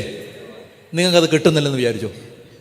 നിങ്ങൾക്കാരും അത് പറയാനില്ല നിങ്ങളോട്. പക്ഷെ ഇത് അപ്പോഴും നിങ്ങൾ വളരെ സന്തോഷമായിട്ട് ജീവിക്കും. എപ്പോഴാണെന്നറിയാമോ? വേറൊരിടത്തു നിന്ന് നിങ്ങൾക്ക് മുടങ്ങാതെ സ്നേഹം കിട്ടുന്നുണ്ടെങ്കിൽ. ഞാൻ പറയുന്നത് മനസ്സിലാവുന്നുണ്ടോ നിങ്ങൾക്ക്? അതെവിടുന്നാ? അതിനെക്കുറിച്ചാണ് പൗലോസ് പറയുന്നത്. നമുക്ക് നിരാശ വരുന്നില്ല. എന്തുകൊണ്ട്? പ്രത്യാശ നമ്മെ നിരാശരാക്കുന്നില്ല. എന്തുകൊണ്ട്? നമുക്ക് നൽകപ്പെട്ടിരിക്കുന്ന എൻ്റെ ചെയർ തരണം, എൻ്റെ ചെയർ. അതായത് നമുക്ക് നൽകപ്പെട്ടിരിക്കുന്ന പരിശുദ്ധാത്മാവിലൂടെ ദൈവത്തിൻ്റെ സ്നേഹം നമ്മുടെ ഹൃദയങ്ങളിലേക്ക് ചൊരിയപ്പെട്ടിരിക്കുന്നു. അതായത് നമുക്ക് ഭയങ്കര കൂടിയ ഒരു കസേരയുണ്ട് എനിക്ക്. ഇത് കണ്ടോ, അതിൻ്റെ അടിയിൽ ചെലോട്ടൊക്കെ കിട്ടിച്ചിരിക്കും കണ്ടോ? ഇത് ഒരു അസാധാരണമായ കസേരയാണിത്. ഇത് ആർക്കും തരില്ല, ഇത് ചോദിച്ചേക്കരുത് കേട്ടോ. ഇത് ഭയങ്കര ഒരു ചെയറാണിത് എന്നോ, സെലോ ടേപ്പിലാണ് ഇത് നിൽക്കുന്നത്. ഓക്കെ, അപ്പോൾ കേട്ടോണേ, ഉറക്കെ പറഞ്ഞേ ഹല്ലേലൂയ. അതായത് നമുക്ക് അസാധാരണമായ ഒരു സ്നേഹം കർത്താവിൽ നിന്ന് കിട്ടിക്കൊണ്ടിരിക്കുകയാണ്. കർത്താവിൽ നിന്ന് ഇതിങ്ങനെ വന്നുകൊണ്ടിരിക്കുകയാണ്. അതുകൊണ്ട് നമുക്ക് എപ്പോഴും സന്തോഷമാണ്. പ്രത്യാശ നമ്മെ നിരാശരാക്കുന്നില്ല. കാരണം നമുക്ക് നൽകപ്പെട്ടിരിക്കുന്ന പരിശുദ്ധാത്മാവിലൂടെ ദൈവത്തിൻ്റെ സ്നേഹം നമ്മുടെ ഹൃദയത്തിലേക്ക് ചൊരിയപ്പെട്ടിരിക്കുന്നു. ഞാൻ ചോദിക്കട്ടെ നിങ്ങളോട് സത്യസന്ധമായിട്ട്, അകത്തിരിക്കുന്നു പുറത്തിരിക്കുന്നവരെല്ലാവരും കേട്ടോ. ഞാൻ ചോദിക്കാം നിങ്ങളോട്, നിങ്ങൾക്ക് കർത്താവിൻ്റെ സ്നേഹം നിങ്ങൾക്ക് കിട്ടും, വെറുതെ പറയരുത്. അതായത് കർത്താവ് എന്നെ ഇങ്ങനെ സ്നേഹിച്ചുകൊണ്ടിരിക്കുകയാണെന്ന്, ആ സ്നേഹം കിട്ടി കരഞ്ഞു പോകുന്ന വിധത്തിൽ ഒരു സ്നേഹം കിട്ടുന്നവരുണ്ടെങ്കിൽ ഒന്ന് കൈവക്കിക്കേ.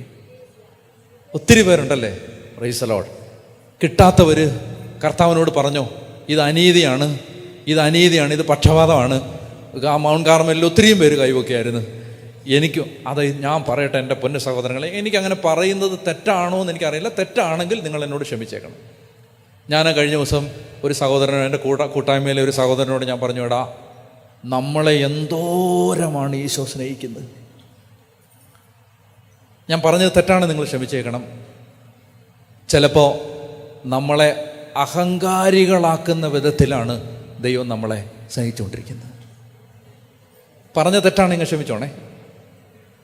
അതായത് എനിക്ക് ആ ആശയം പ്രകടിപ്പിക്കാൻ അതല്ലാതെ വേറൊരു വഴിയില്ലാത്തതുകൊണ്ട് അങ്ങനെ പറയണം. അഹങ്കാരികളാക്കാൻ ദൈവം ആഗ്രഹിക്കുന്നില്ല. പക്ഷേ എനിക്കത് പ്രകടിപ്പിക്കാൻ വേറൊരു ലാംഗ്വേജ് ഇല്ലാത്തതുകൊണ്ട് ഞാൻ അങ്ങനെ പറയുകയാണ്. ചിലപ്പോൾ നമ്മളെ അഹങ്കാരികളാക്കുന്ന വിധത്തിലാണ് ദൈവം നമ്മളെ സ്നേഹിച്ചുകൊണ്ടിരിക്കുന്നത്. എന്തോരു സ്നേഹം! പറഞ്ഞേ ഹല്ലേലൂയ. അവിടെയാണ് എവിടെങ്കിലും നമുക്ക് ലോകത്തിൻ്റെ സ്നേഹം കിട്ടുന്നില്ലെങ്കിൽ, നമ്മൾ പ്രതീക്ഷിക്കുന്ന സ്ഥലത്ത് നിന്ന് പ്രതീക്ഷിക്കുന്ന ആളുകൾ നമ്മളെ സ്നേഹിക്കുന്നില്ലെങ്കിൽ, കരുതുന്നില്ലെങ്കിൽ, നമുക്കൊന്നും തോന്നുന്നില്ല. എന്താ കാര്യം? ഇപ്പം നിങ്ങളിവിടെ വന്നിട്ട് എൻ്റെ കയ്യിൽ നിന്ന്, എൻ്റെ പേഴ്സിൽ നിന്ന് 500 രൂപ എടുത്തുകൊണ്ട് പോയി. 500 രൂപ. ഞാൻ സത്യമായിട്ട് നിങ്ങളോട് പറയട്ടെ, എൻ്റെ പേഴ്സിൽ എത്ര രൂപയുണ്ടെന്ന് ഞാൻ എണ്ണാറില്ല. ഒരുപാടില്ല. അതിപ്പോൾ 1000, 2000, 3000 ഒക്കെയാണ് യാത്രയ്ക്ക് പോകുമ്പോൾ എടുത്ത് വെക്കുന്നതെങ്കിൽ ഞാൻ എണ്ണത്തില്ല. എണ്ണിയല്ല വെക്കുന്നത്. വരുമ്പോഴും ഞാൻ എണ്ണി നോക്കാറുമില്ല. എന്ന് പറഞ്ഞാൽ അതിനകത്തുനിന്ന് 500 പോയാലും ഞാൻ, ദൈവമേ ഇവന്മാരെല്ലാം കേൾക്കുകയാണല്ലോ ഞാൻ ഇത് പറയും, 500 പോയാലും ഞാൻ അറിയത്തുമില്ല. സത്യമായിട്ട് ഞാൻ പറയുകയാണ്. ഇപ്പം എൻ്റെ മുറിയിൽ നിന്ന് വല്ലവരും ഒരു 10,000 രൂപ എടുത്തുകൊണ്ട് പോയാൽ ഞാൻ അറിയണമെന്ന് പോലുമില്ല, അറിയത്തില്ല. 10,000 രൂപ ഉണ്ടെങ്കിൽ അല്ലേ, 500 രൂപ പറയുന്നത് കുറച്ചുകൂടെ എളുപ്പം. 500 രൂപ എടുത്തുകൊണ്ട് പോയി ഞാൻ അറിയത്തില്ല. അറിയാത്ത എന്നാന്നറിയാമോ? പറ. അറിയാത്തത് ആവശ്യങ്ങളൊന്നും മുടങ്ങാത്തതുപോലെ ദൈവം സഹായിക്കുന്നുള്ളതുകൊണ്ടാണ് അറിയാത്ത. അതായത് ആ ഒരു ആവശ്യം വരുന്നു.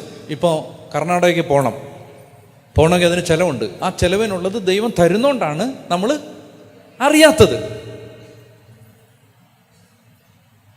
അപ്പം എൻ്റെ കയ്യിൽ ഒരു 50 ലക്ഷം രൂപ ഇവിടെ ഇരിക്കുമ്പോൾ നിങ്ങൾ എൻ്റെ 500 എടുത്തുകൊണ്ട് പോയാൽ ഞാനിരുന്ന് കരയുമോ? ഭയങ്കര വല്ല കൊള്ളപ്പിശുക്കം വല്ലതും ആണെങ്കിലും ഉള്ളൂ അങ്ങനെ കരയുന്നത്. അല്ലാതെ ഒരുമാതിരി നോർമലായ ആരും 500 പോയതിൻ്റെ പേര് കരയുമോ?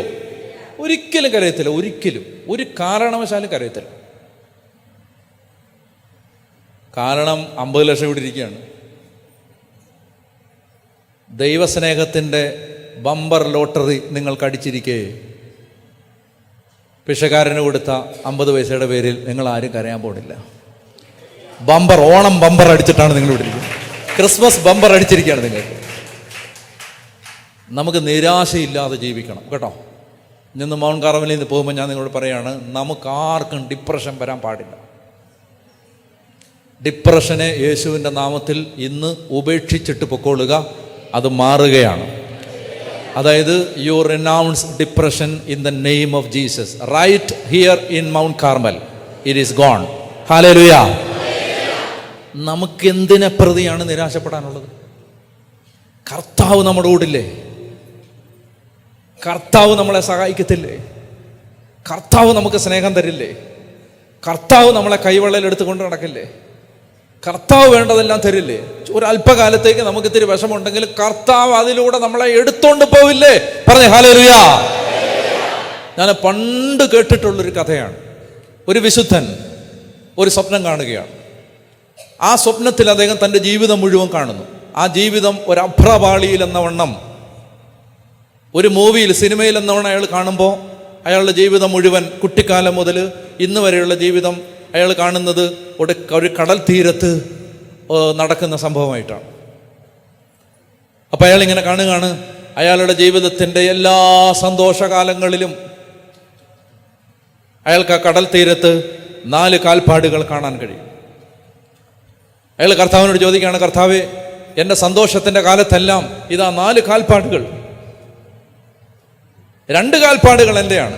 ആരുടേതാണ് ഈ 2 കാൽപ്പാടുകൾ? ഈശോ പറയാണ്, മകനെ, അത് എൻ്റെ കാൽപ്പാടുകളാണ്. നിന്റെ സന്തോഷത്തിൻ്റെ കാലത്ത്, നിന്റെ ആഹ്ലാദത്തിൻ്റെ, ഉല്ലാസത്തിൻ്റെ, ഉത്സവത്തിൻ്റെ, നിന്റെ താളമേളങ്ങളുടെ എല്ലാ കാലത്തും, എല്ലാ സെലിബ്രേഷൻ്റെ കാലത്തും നിന്റെ കൂടെ ഞാനുണ്ടാ. അത് കഴിയുമ്പോൾ അയാൾ ആ വെള്ളിത്തിരയിൽ അയാളുടെ സങ്കടകാലങ്ങൾ കാണുകയാണ്.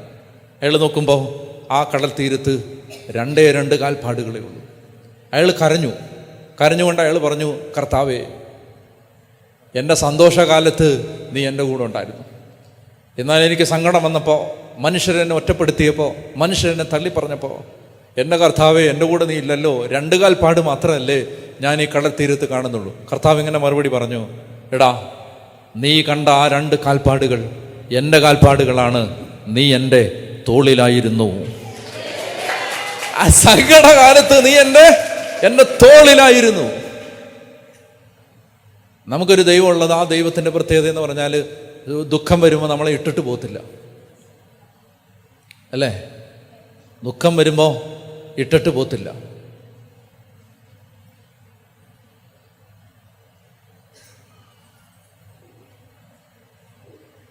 അവൻ പ്രയാസം വരുന്ന സമയത്ത് നമ്മളെ എടുത്തുകൊണ്ട് നടക്കും. ഉറക്കെ പറഞ്ഞേ, ഹല്ലേലൂയാ, ഹല്ലേലൂയാ, ഹല്ലേലൂയാ. നമുക്ക് എഴുന്നേറ്റ് നിന്നാലോ? നമുക്ക് ആ ദൈവസ്നേഹത്തിൽ യേശുവിനെ ആരാധിക്കാം. പിതാവിനെ, പുത്രനെ, പരിശുദ്ധാത്മാവിനെ നമുക്കൊന്ന് ആരാധിച്ച് മഹത്വപ്പെടുത്താം. ആ ദൈവസ്നേഹത്തിൻ്റെ ശക്തമായ ഒരു അഭിഷേകത്തിൽ നമുക്ക് കർത്താവിനെ ഇപ്പോൾ കരങ്ങൾ ഉയർത്തി സ്തുതിച്ചേ. ഹല്ലേലൂയാ, ഹല്ലേലൂയാ. ഒന്ന് അതരം തുറന്നൊരു 10 പേര് നമ്മുടെ സ്വരം കേൾക്കട്ടെ. ഒരു 10 പേര് നമ്മുടെ സ്വരം കേൾക്കട്ടെ. ഉച്ചത്തിൽ സ്തുതിക്കട്ടെ. യേശുവേ, നന്ദി, നന്ദി, നന്ദി, നന്ദി, നന്ദി, നന്ദി, നന്ദി, നന്ദി, നന്ദി. സ്തുതിച്ച് അതരം തുറന്ന് സ്തുതിച്ച് ഇരിക്കാം. God is good all the time. God is good all the time. Hallelujah. പ്രത്യാശ നമ്മെ നിരാശരാക്കുന്നില്ല. കാരണം നമുക്ക് നൽകപ്പെട്ടിരിക്കുന്ന പരിശുദ്ധാത്മാവിലൂടെ ദൈവത്തിൻ്റെ സ്നേഹം നമ്മുടെ ഹൃദയങ്ങളിലേക്ക് ചൊരിയപ്പെട്ടിരിക്കുന്നു. പ്രത്യാശ നമ്മെ നിരാശരാക്കുന്നില്ല.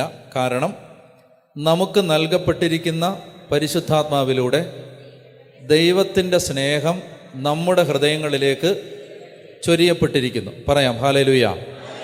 അവർക്ക് പറയാം, ഹല്ലേലൂയാ. പ്രത്യാശ നമ്മെ നിരാശരാക്കുന്നില്ല. കാരണം നമുക്ക് നൽകപ്പെട്ടിരിക്കുന്ന പരിശുദ്ധാത്മാവിലൂടെ ദൈവത്തിൻ്റെ സ്നേഹം നമ്മുടെ ഹൃദയങ്ങളിലേക്ക് ചൊരിയപ്പെട്ടിരിക്കുന്നു. അവർക്ക് പറയാം, ഹല്ലേലൂയാ. ഇനി അടുത്തത് മടുത്തോ? അപ്പോൾ അടുത്തത് അപ്പസ്തലൻ പറയുന്നത് നന്നായിട്ടൊന്ന് ശ്രദ്ധിക്കുക. ഒത്തിരി മനുഷ്യരുടെ ജീവിതത്തിൽ നിരാശയുള്ളതിൻ്റെ ഒരു കാരണം ഓരോ മനുഷ്യനും ഓർത്തു നോക്കി നിരാശപ്പെടുന്നത് തങ്ങളുടെ കഴിഞ്ഞകാല ജീവിതം ഓർത്താണ്. ശരിയല്ലേ? അതായത് കുറ്റപ്പെടുത്തുന്ന ഒരു ഭൂതകാലം മിക്കവാറും എല്ലാ മനുഷ്യർക്കും ഉണ്ട്. റിഗ്രറ്റ് ചെയ്യുന്ന ഒരു പാസ്റ്റ്, ഖേദിക്കുന്ന ഒരു ഭൂതകാലം. ചില കാര്യങ്ങൾ വേണ്ടായിരുന്നു, ചില കാര്യങ്ങൾ പറയരുതായിരുന്നു, ചെയ്യരുതായിരുന്നു, ചില നിലപാടുകൾ തെറ്റായിരുന്നു. അപ്പോൾ ഈ കാര്യം ഓർക്കുമ്പോൾ മനുഷ്യൻ്റെ ഉള്ളിൽ ഒരുപാട് ദുഃഖമുണ്ട്. ശരിയല്ലേ ഞാൻ പറയുന്നത്? അതായത് ജീവിതത്തിലെ കഴിഞ്ഞ കാലത്ത് സംഭവിച്ച അനേകം കാര്യങ്ങൾ ഓർത്ത് മനുഷ്യന് ദുഃഖമുണ്ട്, പ്രത്യേകിച്ച് പാപത്തിൻ്റെ മേഖലകൾ. അപ്പം ഇവിടെയാണ് നമുക്ക് ആത്മധൈര്യം, അല്ലേ അങ്ങനെയല്ലേ പറഞ്ഞേ? കഷ്ടത സഹനശീലവും, സഹനശീലം ആത്മധൈര്യവും, ആത്മധൈര്യം പ്രത്യാശയും ഉളവാക്കും. അപ്പം നമുക്ക് ആത്മധൈര്യം തരുന്ന ചില കാര്യങ്ങൾ അപ്പസ്തോലൻ നമ്മളോട് പറയുകയാണ്. അതാണ് 6-ാമത്തെ വാക്യം.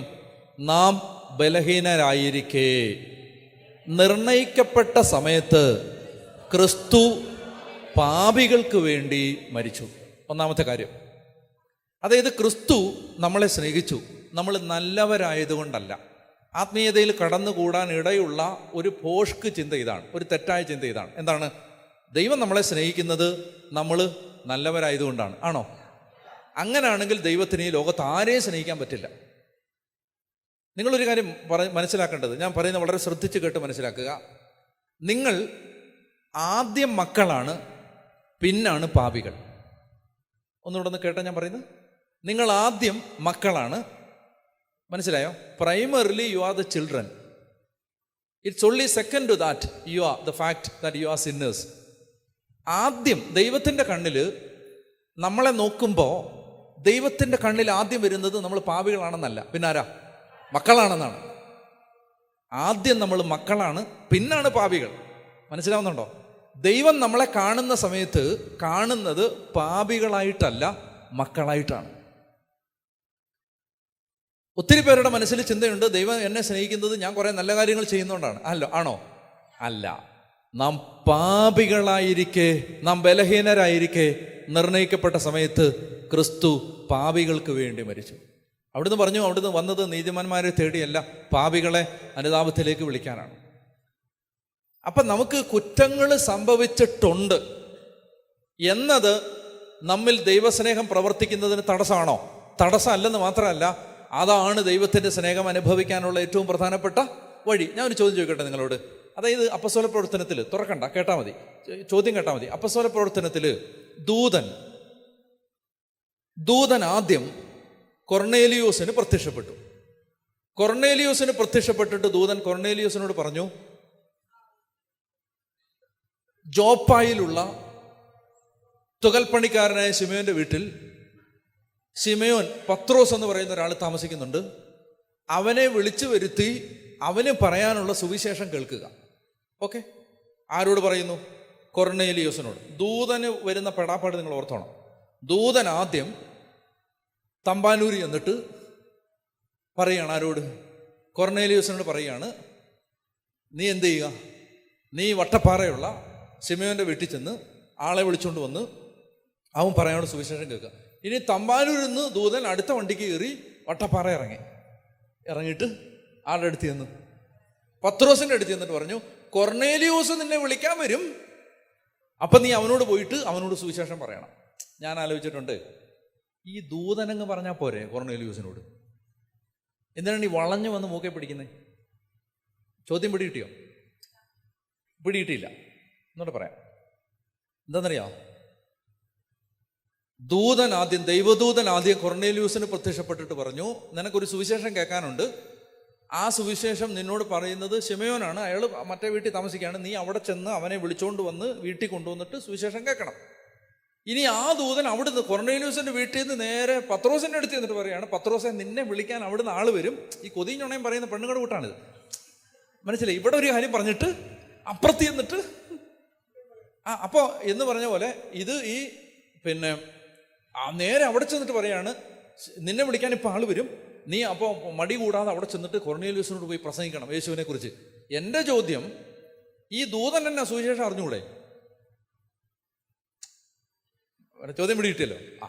ദൂതന് സുവിശേഷം അറിഞ്ഞൂടെ? ദൂതൻ അറിയാം, ദൂതനങ്ങ് പറഞ്ഞാൽ പോരെ? എന്തിനാണ് ഈ വളഞ്ഞ വഴിയോ? അവിടുന്ന് ആള് വരുന്നു, അവിടുന്ന് ഊബർ വിടുന്നു, ഇവിടുന്ന് അങ്ങനെ പോകുന്നു, അങ്ങോട്ട് പോകുന്നു, എന്തിനാ വെറുതെ മെനക്കേട്? ദൂതനങ്ങ് പറഞ്ഞാൽ പോരെ? പറ ദൂതന് പറഞ്ഞാൽ പോരെ? പറ. ദൂതന് ഇതൊക്കെ ചെയ്തു തരാവുന്നതാണ് ഈ കസേര. ഓക്കെ, പറ. ദൂതന് എന്തുകൊണ്ട് സുവിശേഷം പ്രസംഗിച്ചുകൂടാ? അതൊന്നുമല്ല. സുവിശേഷം എന്ന് പറഞ്ഞാൽ എന്താണ് യേശുക്രിസ്തുവിന്റെ സുവിശേഷം? നാം പാപികളായിരിക്കെ നമ്മുടെ പാപത്തിന് പരിഹാരമായി യേശു കുരിശിൽ മരിച്ചു. ഇതൊരു ദൂതന് പറയാൻ പറ്റില്ല, കാരണം ദൂതൻ പാപം ചെയ്തിട്ടില്ല. ഇത് പത്രോസിന് പറയാം, കാരണം അവൻ 3 തവണ യേശുവിനെ തള്ളിപ്പറഞ്ഞവനാണ്. അവന് പറയാം, ഞാൻ പാപിയായിരിക്കെ അവൻ എനിക്ക് വേണ്ടി മരിച്ചു. പിടികിട്ടിയോ? ദൂതൻ ഇത് പറയാൻ പറ്റില്ല, കാരണം ദൂതൻ പാപം ചെയ്തിട്ട് പാപമോചനം കിട്ടിയിട്ടില്ല.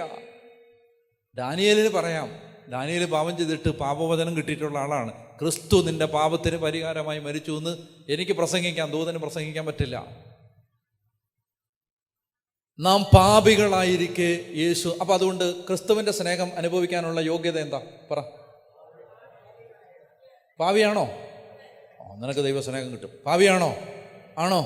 ആണോ? നമുക്ക് ദൈവസ്നേഹം അനുഭവിക്കാനുള്ള ഏറ്റവും വലിയ യോഗ്യത നമുക്ക് ജീവിതത്തിൽ ഒത്തിരി കുറവുകൾ വന്നിട്ടുണ്ട് എന്നതാണ്.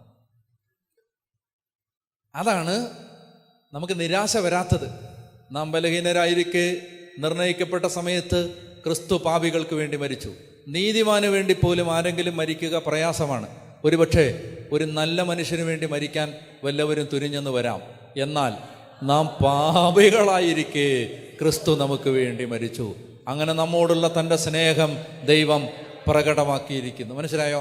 അതായത് നമ്മൾ നല്ലത് ചെയ്തിട്ട് പോലും നമ്മളെ അപ്രീഷിയേറ്റ് ചെയ്യാത്ത ആളുകളുടെ നടുവിൽ നമ്മൾ പാപികളായിരിക്കെ നമ്മെ സ്നേഹിച്ച് നമുക്ക് വേണ്ടി മരിച്ച ഒരു ദൈവമുണ്ട് എന്നതാണ് നിരാശയില്ലാതെ ജീവിക്കാൻ നമ്മെ സഹായിക്കുന്ന പ്രധാന ഘടകം. നിരാശയില്ലാതെ ജീവിക്കാൻ. ഹല്ലേലൂയ.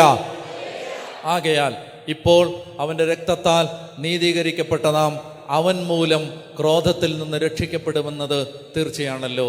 10ാമത്തെ വാക്യം, നാം ശത്രുക്കളായിരുന്നപ്പോൾ അവിടുത്തെ പുത്രന്റെ മരണത്താൽ ദൈവവുമായി രമ്യതപ്പെട്ടുവെങ്കിൽ രമ്യതപ്പെട്ടതിന് ശേഷം അവൻ്റെ ജീവൻ മൂലം രക്ഷിക്കപ്പെടുമെന്നതും തീർച്ചയാണ്. മാത്രമല്ല, നമ്മുടെ കർത്താവായ യേശു ക്രിസ്തു വഴി നാം ദൈവത്തിൽ അഭിമാനിക്കുകയും ചെയ്യുന്നു. അവൻ വഴിയാണല്ലോ നാം ഇപ്പോൾ അനുരഞ്ജനം സാധിച്ചിരിക്കുന്നത്. അതായത് നമുക്ക് അഭിമാനിക്കാനുള്ളത് എന്താ? ഒറ്റ കാര്യത്തിലേ ഉള്ളൂ നമുക്ക് അഹങ്കരിക്കാൻ, അഭിമാനിക്കാൻ. ഏത് കാര്യത്തിലാണ്? എൻ്റെ യേശുവിനെ എനിക്ക് പിതാവ് തന്നു. ഞാൻ യേശുവിൻ്റെ സ്വന്തമായിട്ട് മാറി. ഞാൻ കർത്താവിൻ്റെ സ്വന്തമായിട്ട് മാറി. അവരൊക്കെ പറഞ്ഞേ ഹല്ലേലൂയ. അവരൊക്കെ പറഞ്ഞേ ഹല്ലേലൂയ, ഹല്ലേലൂയ. അതായത് നമുക്ക് ഈശോയുടെ നാമത്തിൽ ജീവിക്കാൻ ഭാഗ്യം കിട്ടി, കർത്താവിനെ അറിയാൻ പറ്റി. അതുകൊണ്ട് ഞാൻ പറയുകയാണ്, ചെറുപ്പക്കാരെ, മക്കളെ, ഈശോയെ തള്ളിക്കളഞ്ഞിട്ട് കല്യാണം കഴിച്ച് പോകരുത്. ഈശോയെ വിട്ടിട്ട് കുടുംബജീവിതം ആരംഭിക്കരുത്. കാരണം ഈ ലോകത്ത് വേറെ എല്ലാം ഈശോയ്ക്ക് താഴെ മാത്രമേ ഉള്ളൂ. കർത്താവായ യേശുവിൻ്റെ. അതുകൊണ്ട് ഏതെങ്കിലും തെറ്റായ ബന്ധങ്ങളിൽ, യേശുവിനെ നിരക്കാത്ത ബന്ധങ്ങളിൽ വിശ്വാസമില്ലാത്തവരുമായി നിങ്ങളൊരു വിവാഹബന്ധത്തിന് ആലോചിക്കുന്നുണ്ടെങ്കിൽ യേശുവിനെ തള്ളിപ്പറഞ്ഞിട്ട് നിങ്ങളൊരു കുടുംബജീവിതം ആരംഭിക്കരുത്.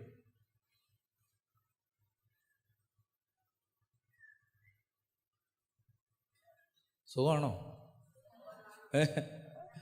യെസ്. അപ്പോൾ അതാണ്, അത്രയേ ഉള്ളൂ. അത്രയും മതി ഇന്ന്. അപ്പോൾ പ്രിയപ്പെട്ട സഹോദരങ്ങളെ, നമ്മൾ കുറേ കൂടി ഈശോയോടുള്ള സ്നേഹം വർദ്ധിക്കാനായിട്ട് നമുക്കിന്ന് പ്രാർത്ഥിക്കാം. ആഴമായ ഒരു ദൈവസ്നേഹം ഇന്ന് നിങ്ങൾക്ക് ഉണ്ടാകും. ഇത് പ്രവചനമാണ്, പ്രവചനം. അല്ലേ? മനസ്സിലായി? ഇന്നലെ എന്നോട് പരിശുദ്ധാത്മാവ് പറഞ്ഞു, നീ പ്രവചിക്കാൻ പറഞ്ഞു. ഹല്ലേലൂയ. അതെനിക്ക് പുതിയൊരു അറിവായിരുന്നു. ഇന്നലെ രാവിലെ ദൈവത്തിൻ്റെ ആത്മാവ് പറഞ്ഞു, പ്രവചിക്കാൻ പറഞ്ഞു. ഹല്ലേലൂയ. എന്ന് പറഞ്ഞാൽ പ്രവചിക്കുക എന്ന് പറഞ്ഞാൽ എന്താണ്?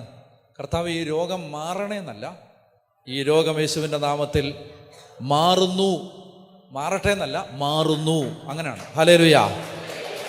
കാരണം അതെന്താ വെച്ചറിയാം? അപ്പോൾ ആത്മാവ് ഒരു വചനം കൂടെ പറഞ്ഞു തന്നു. ആ വചനം ഇതാണ്: ആ നാളുകളിൽ എല്ലാവരുടെ മേലും ഞാൻ എൻ്റെ ആത്മാവിനെ വർഷിക്കും. അല്ലേ? അവരുടെ പുത്രന്മാരും പുത്രിമാരും പ്രവചിക്കും. ഹല്ലേലൂയ. അതായത് മാമോദീസ സ്വീകരിച്ച് യേശുവിനെ രക്ഷകനും നാഥനുമായിട്ട് ഏറ്റുപറഞ്ഞ സകല മനുഷ്യർക്കുമുള്ള, എല്ലാവർക്കുമുള്ള അഭിഷേകമാണ് പ്രവചനത്തിൻ്റെ അഭിഷേകം. ഹല്ലേലൂയ. അതൊരു വെളിപാടല്ലേ? അല്ലാതെ പ്രവാചകന്മാർക്ക് മാത്രമുള്ളതല്ല. മാമോദീസ മുങ്ങി യേശുവിനെ രക്ഷകനായിട്ട് ഏറ്റുപറഞ്ഞ എല്ലാവർക്കും ജോയേൽ പ്രവചിച്ചിരിക്കുകയാണ്, ആ നാളുകളിൽ അവരുടെ പുത്രന്മാരും പുത്രിമാരും എല്ലാവരുടെ മേലും എൻ്റെ ആത്മാവിനെ വർഷിക്കും, അവരുടെ പുത്രന്മാരും പുത്രിമാരും പ്രവചിക്കും. അപ്പോൾ ഇനി പ്രവചനത്തിൻ്റെ കാലമാണ്. ഹല്ലേലൂയ. ഇനി പ്രവചനത്തിൻ്റെ കാലമാണ്. മനസ്സിലായോ? പ്രാർത്ഥനയുടെ കാലമല്ല, പ്രവചനം. പ്രവചിക്കണം നിങ്ങൾ. എന്താ? ദൈവമേ, ഞങ്ങളുടെ നാട്ടിൽ സമാധാനം ഉണ്ടാവട്ടെ എന്നല്ല, ഉണ്ടാകുന്നു. ഹല്ലേലൂയ. മനസ്സിലായോ? സഭയിൽ സമാധാനം ഉണ്ടാവുന്നു, സഭയിലെ പ്രശ്നങ്ങൾ അവസാനിക്കുന്നു. ഹല്ലേലൂയ. അപ്പം ഞാൻ നിങ്ങളെ വിടുകയാണ് ഇന്ന് മുതൽ. എന്തിനു വേണ്ടിയാ? പ്രവചിച്ചോളുക. ആമേൻ പറഞ്ഞ് ഏറ്റെടുത്ത് പ്രവചിച്ചോളുക. ഹല്ലേലൂയ. മനസ്സിലായോ? നമ്മൾ ഒത്തിരി പ്രാർത്ഥിച്ചല്ലേ, അല്ലേ? പ്രാർത്ഥിച്ചല്ലേ? ഇനി പ്രവചിക്ക്, ഇനി പ്രവചിക്ക്, ഇനി പ്രവചിക്ക്, പ്രവചിക്ക്. ഹല്ലേലൂയ. ഒറ്റയാള് സംശയിക്കരുത്, ഒറ്റയാള് സംശയിക്കരുത്. ക്രിസ്തു നമ്മളെ സ്നേഹിച്ചതിൻ്റെ കാരണം നമ്മുടെ സൽപ്രവർത്തികളല്ല, നാം പാപികളാണെന്നുള്ളതാണ്. ഹല്ലേലൂയ. അപ്പൊ പാപികൾക്ക് പ്രവചിക്കാം. ഹല്ലേലൂയ. മനസ്സിലായല്ലോ? ക്രിസ്തു നമ്മളെ സ്നേഹിച്ചു എന്നതിൻ്റെ കാരണം നമ്മൾ പാപികളായിരുന്നു എന്നുള്ള. പാപികൾ അവർക്ക് പറഞ്ഞേ ഹല്ലേലൂയ. തൻ്റെ രക്തത്താൽ അവൻ നമ്മളെ നീതീകരിച്ചു. അതുകൊണ്ട് ഞാൻ നിങ്ങളെ പറഞ്ഞു വിടുകയാണ്. എന്തിനാണ്? പ്രവചിക്കാൻ, പ്രവചിക്കാൻ. മനസ്സിലായി? വീട്ടിലെ കാര്യം, വീട്ടിലെ ഈ കാനഡ വിസയുടെ തടസ്സം മാറുന്നു എന്ന് പ്രവചിക്കാനല്ല ഞാൻ നിങ്ങളെ വിടുന്നത്. നിങ്ങൾ ആത്മീയ കാര്യങ്ങൾ പ്രവചിക്കണം, ആത്മീയ കാര്യങ്ങൾ. മനസ്സിലായോ? അതായത് നിങ്ങൾ പ്രവചിക്കണം, തീഷ്ണമതികളായ ചെറുപ്പക്കാർ ദൈവവചനവുമായി എഴുന്നേൽക്കുന്നു. അങ്ങനെ പ്രവചിക്കണം. ഹല്ലേലൂയ. അങ്ങനെ പ്രവചിക്കണം, അങ്ങനെ പ്രവചിക്കണം. നിങ്ങൾ പ്രവചിക്കണം. ദാനിയേലച്ചൻ്റെ മേൽ ദൈവം പകർന്ന അഭിഷേകം 10 ഇരട്ടിയാവുന്നു. നിങ്ങൾ പ്രവചിക്കണം. ഹല്ലേലൂയ. നിങ്ങൾ ആത്മീയ കാര്യങ്ങൾ പ്രവചിക്കുക. നിങ്ങൾ സഭയെ നോക്കി പ്രവചിക്ക്. ഹല്ലേലൂയ. നിങ്ങൾ ഇടവകളെ നോക്കി, കൂട്ടായ്മയെ നോക്കി, ദൈവജനത്തെ നോക്കി, അടുത്ത തലമുറയെ നോക്കി, കേരളത്തെ നോക്കി, ഭാരതത്തെ നോക്കി പ്രവചിക്ക്. അത് സംഭവിക്കും. ഹല്ലേലൂയ. അതുകൊണ്ട് ആത്മാവിൽ ദൈവം തരുന്ന പ്രേരണ അനുസരിച്ച് പരിശുദ്ധാത്മാവിൽ നിറഞ്ഞ് പ്രാർത്ഥിച്ചിട്ട് പ്രവചിച്ചോണം കേട്ടോ. പ്രവചിച്ചോണം. സ്കൂളിലൊക്കെ ചെന്നിട്ട് പ്രവചിക്കണം. എന്താണ്? ഇവിടെ അനേകായിരങ്ങൾ യേശുവിനെ അറിയുന്നു, അറിയട്ടെ, അറിയുന്നു, അറിയുന്നു, അറിയുന്നു. ഹല്ലേലൂയ. ഇവിടെ നിന്ന് അനേകായിരങ്ങൾ സുവിശേഷവുമായിട്ട് എഴുന്നേൽക്കുന്നു. പ്രവചിക്കണം. ഹല്ലേലൂയ. അപ്പം അതുകൊണ്ട് പ്രിയ മക്കളെ, ഇനി പ്രവചനത്തിൻ്റെ കാലമാണ്. പ്രവചനം റെഡി ആയിക്കോണം. പരിശുദ്ധ ദൈവസ്നേഹം കൊണ്ട് നിറഞ്ഞിട്ട് പ്രാർത്ഥിച്ച് ആത്മാവിലായി പ്രവചിക്കണം. പരിശുദ്ധാത്മാവിൽ നിറഞ്ഞിരിക്കുന്ന സമയത്ത് പ്രവചിക്കണം. മനുഷ്യൻ്റെ നാശം പ്രവചിക്കരുത്, മനുഷ്യൻ്റെ തകർച്ച പ്രവചിക്കരുത്, മനുഷ്യന് കുറ്റവും കുറവും വരെ പ്രവചിക്കരുത്. നേരെ അത് തിരിച്ചു വരും. മറിച്ച് നന്മ പ്രവചിക്കണം. നന്മ. ഹല്ലേലൂയ. മനസ്സിലായോ? അപ്പോൾ എനിക്ക് നിന്നെ കാണുമ്പോൾ ഒരു പ്രവചനം നടത്താൻ പോവാണ് ഞാൻ. പ്രവചനം എന്താണ്? ഞാൻ ഒരു കാര്യം പ്രവചിക്കാൻ പോകണം. എന്താണെന്നറിയാം? നീ ബൈബിൾ എടുത്ത് സുവിശേഷം പ്രസംഗിക്കുന്നു, ഞാൻ പ്രവചിക്കാം. ഹല്ലേലൂയ. ആമേൻ. മനസ്സിലായോ? നമ്മുടെ ഈ പിള്ളേരൊക്കെ എഴുന്നേറ്റ് അങ്ങോട്ട് പ്രസംഗിക്കട്ടെ, പ്രവചിക്കട്ടെ, ദൈവ ശുശ്രൂഷ ചെയ്യട്ടെ, കർത്താവിൻ്റെ നാമത്തിൽ തീഷ്ണതയോടെ ജ്വലിക്കട്ടെ, കർത്താവിൻ്റെ സുവിശേഷവുമായിട്ട് ലോകത്തിൻ്റെ നാനാഭാഗങ്ങളിലേക്ക് ദൈവത്തിൻ്റെ മക്കൾ പോകട്ടെ. അപ്പോൾ അതുകൊണ്ട് ഈ പ്രവചനത്തിൻ്റെ ഒരു അഭിഷേകത്തിൽ നമുക്ക് പ്രാർത്ഥിക്കാം. ദൈവസ്നേഹത്തിന് വേണ്ടി ശക്തമായിട്ട് നിങ്ങൾ പ്രാർത്ഥിക്കണം. പറഞ്ഞേ ഹല്ലേലൂയ.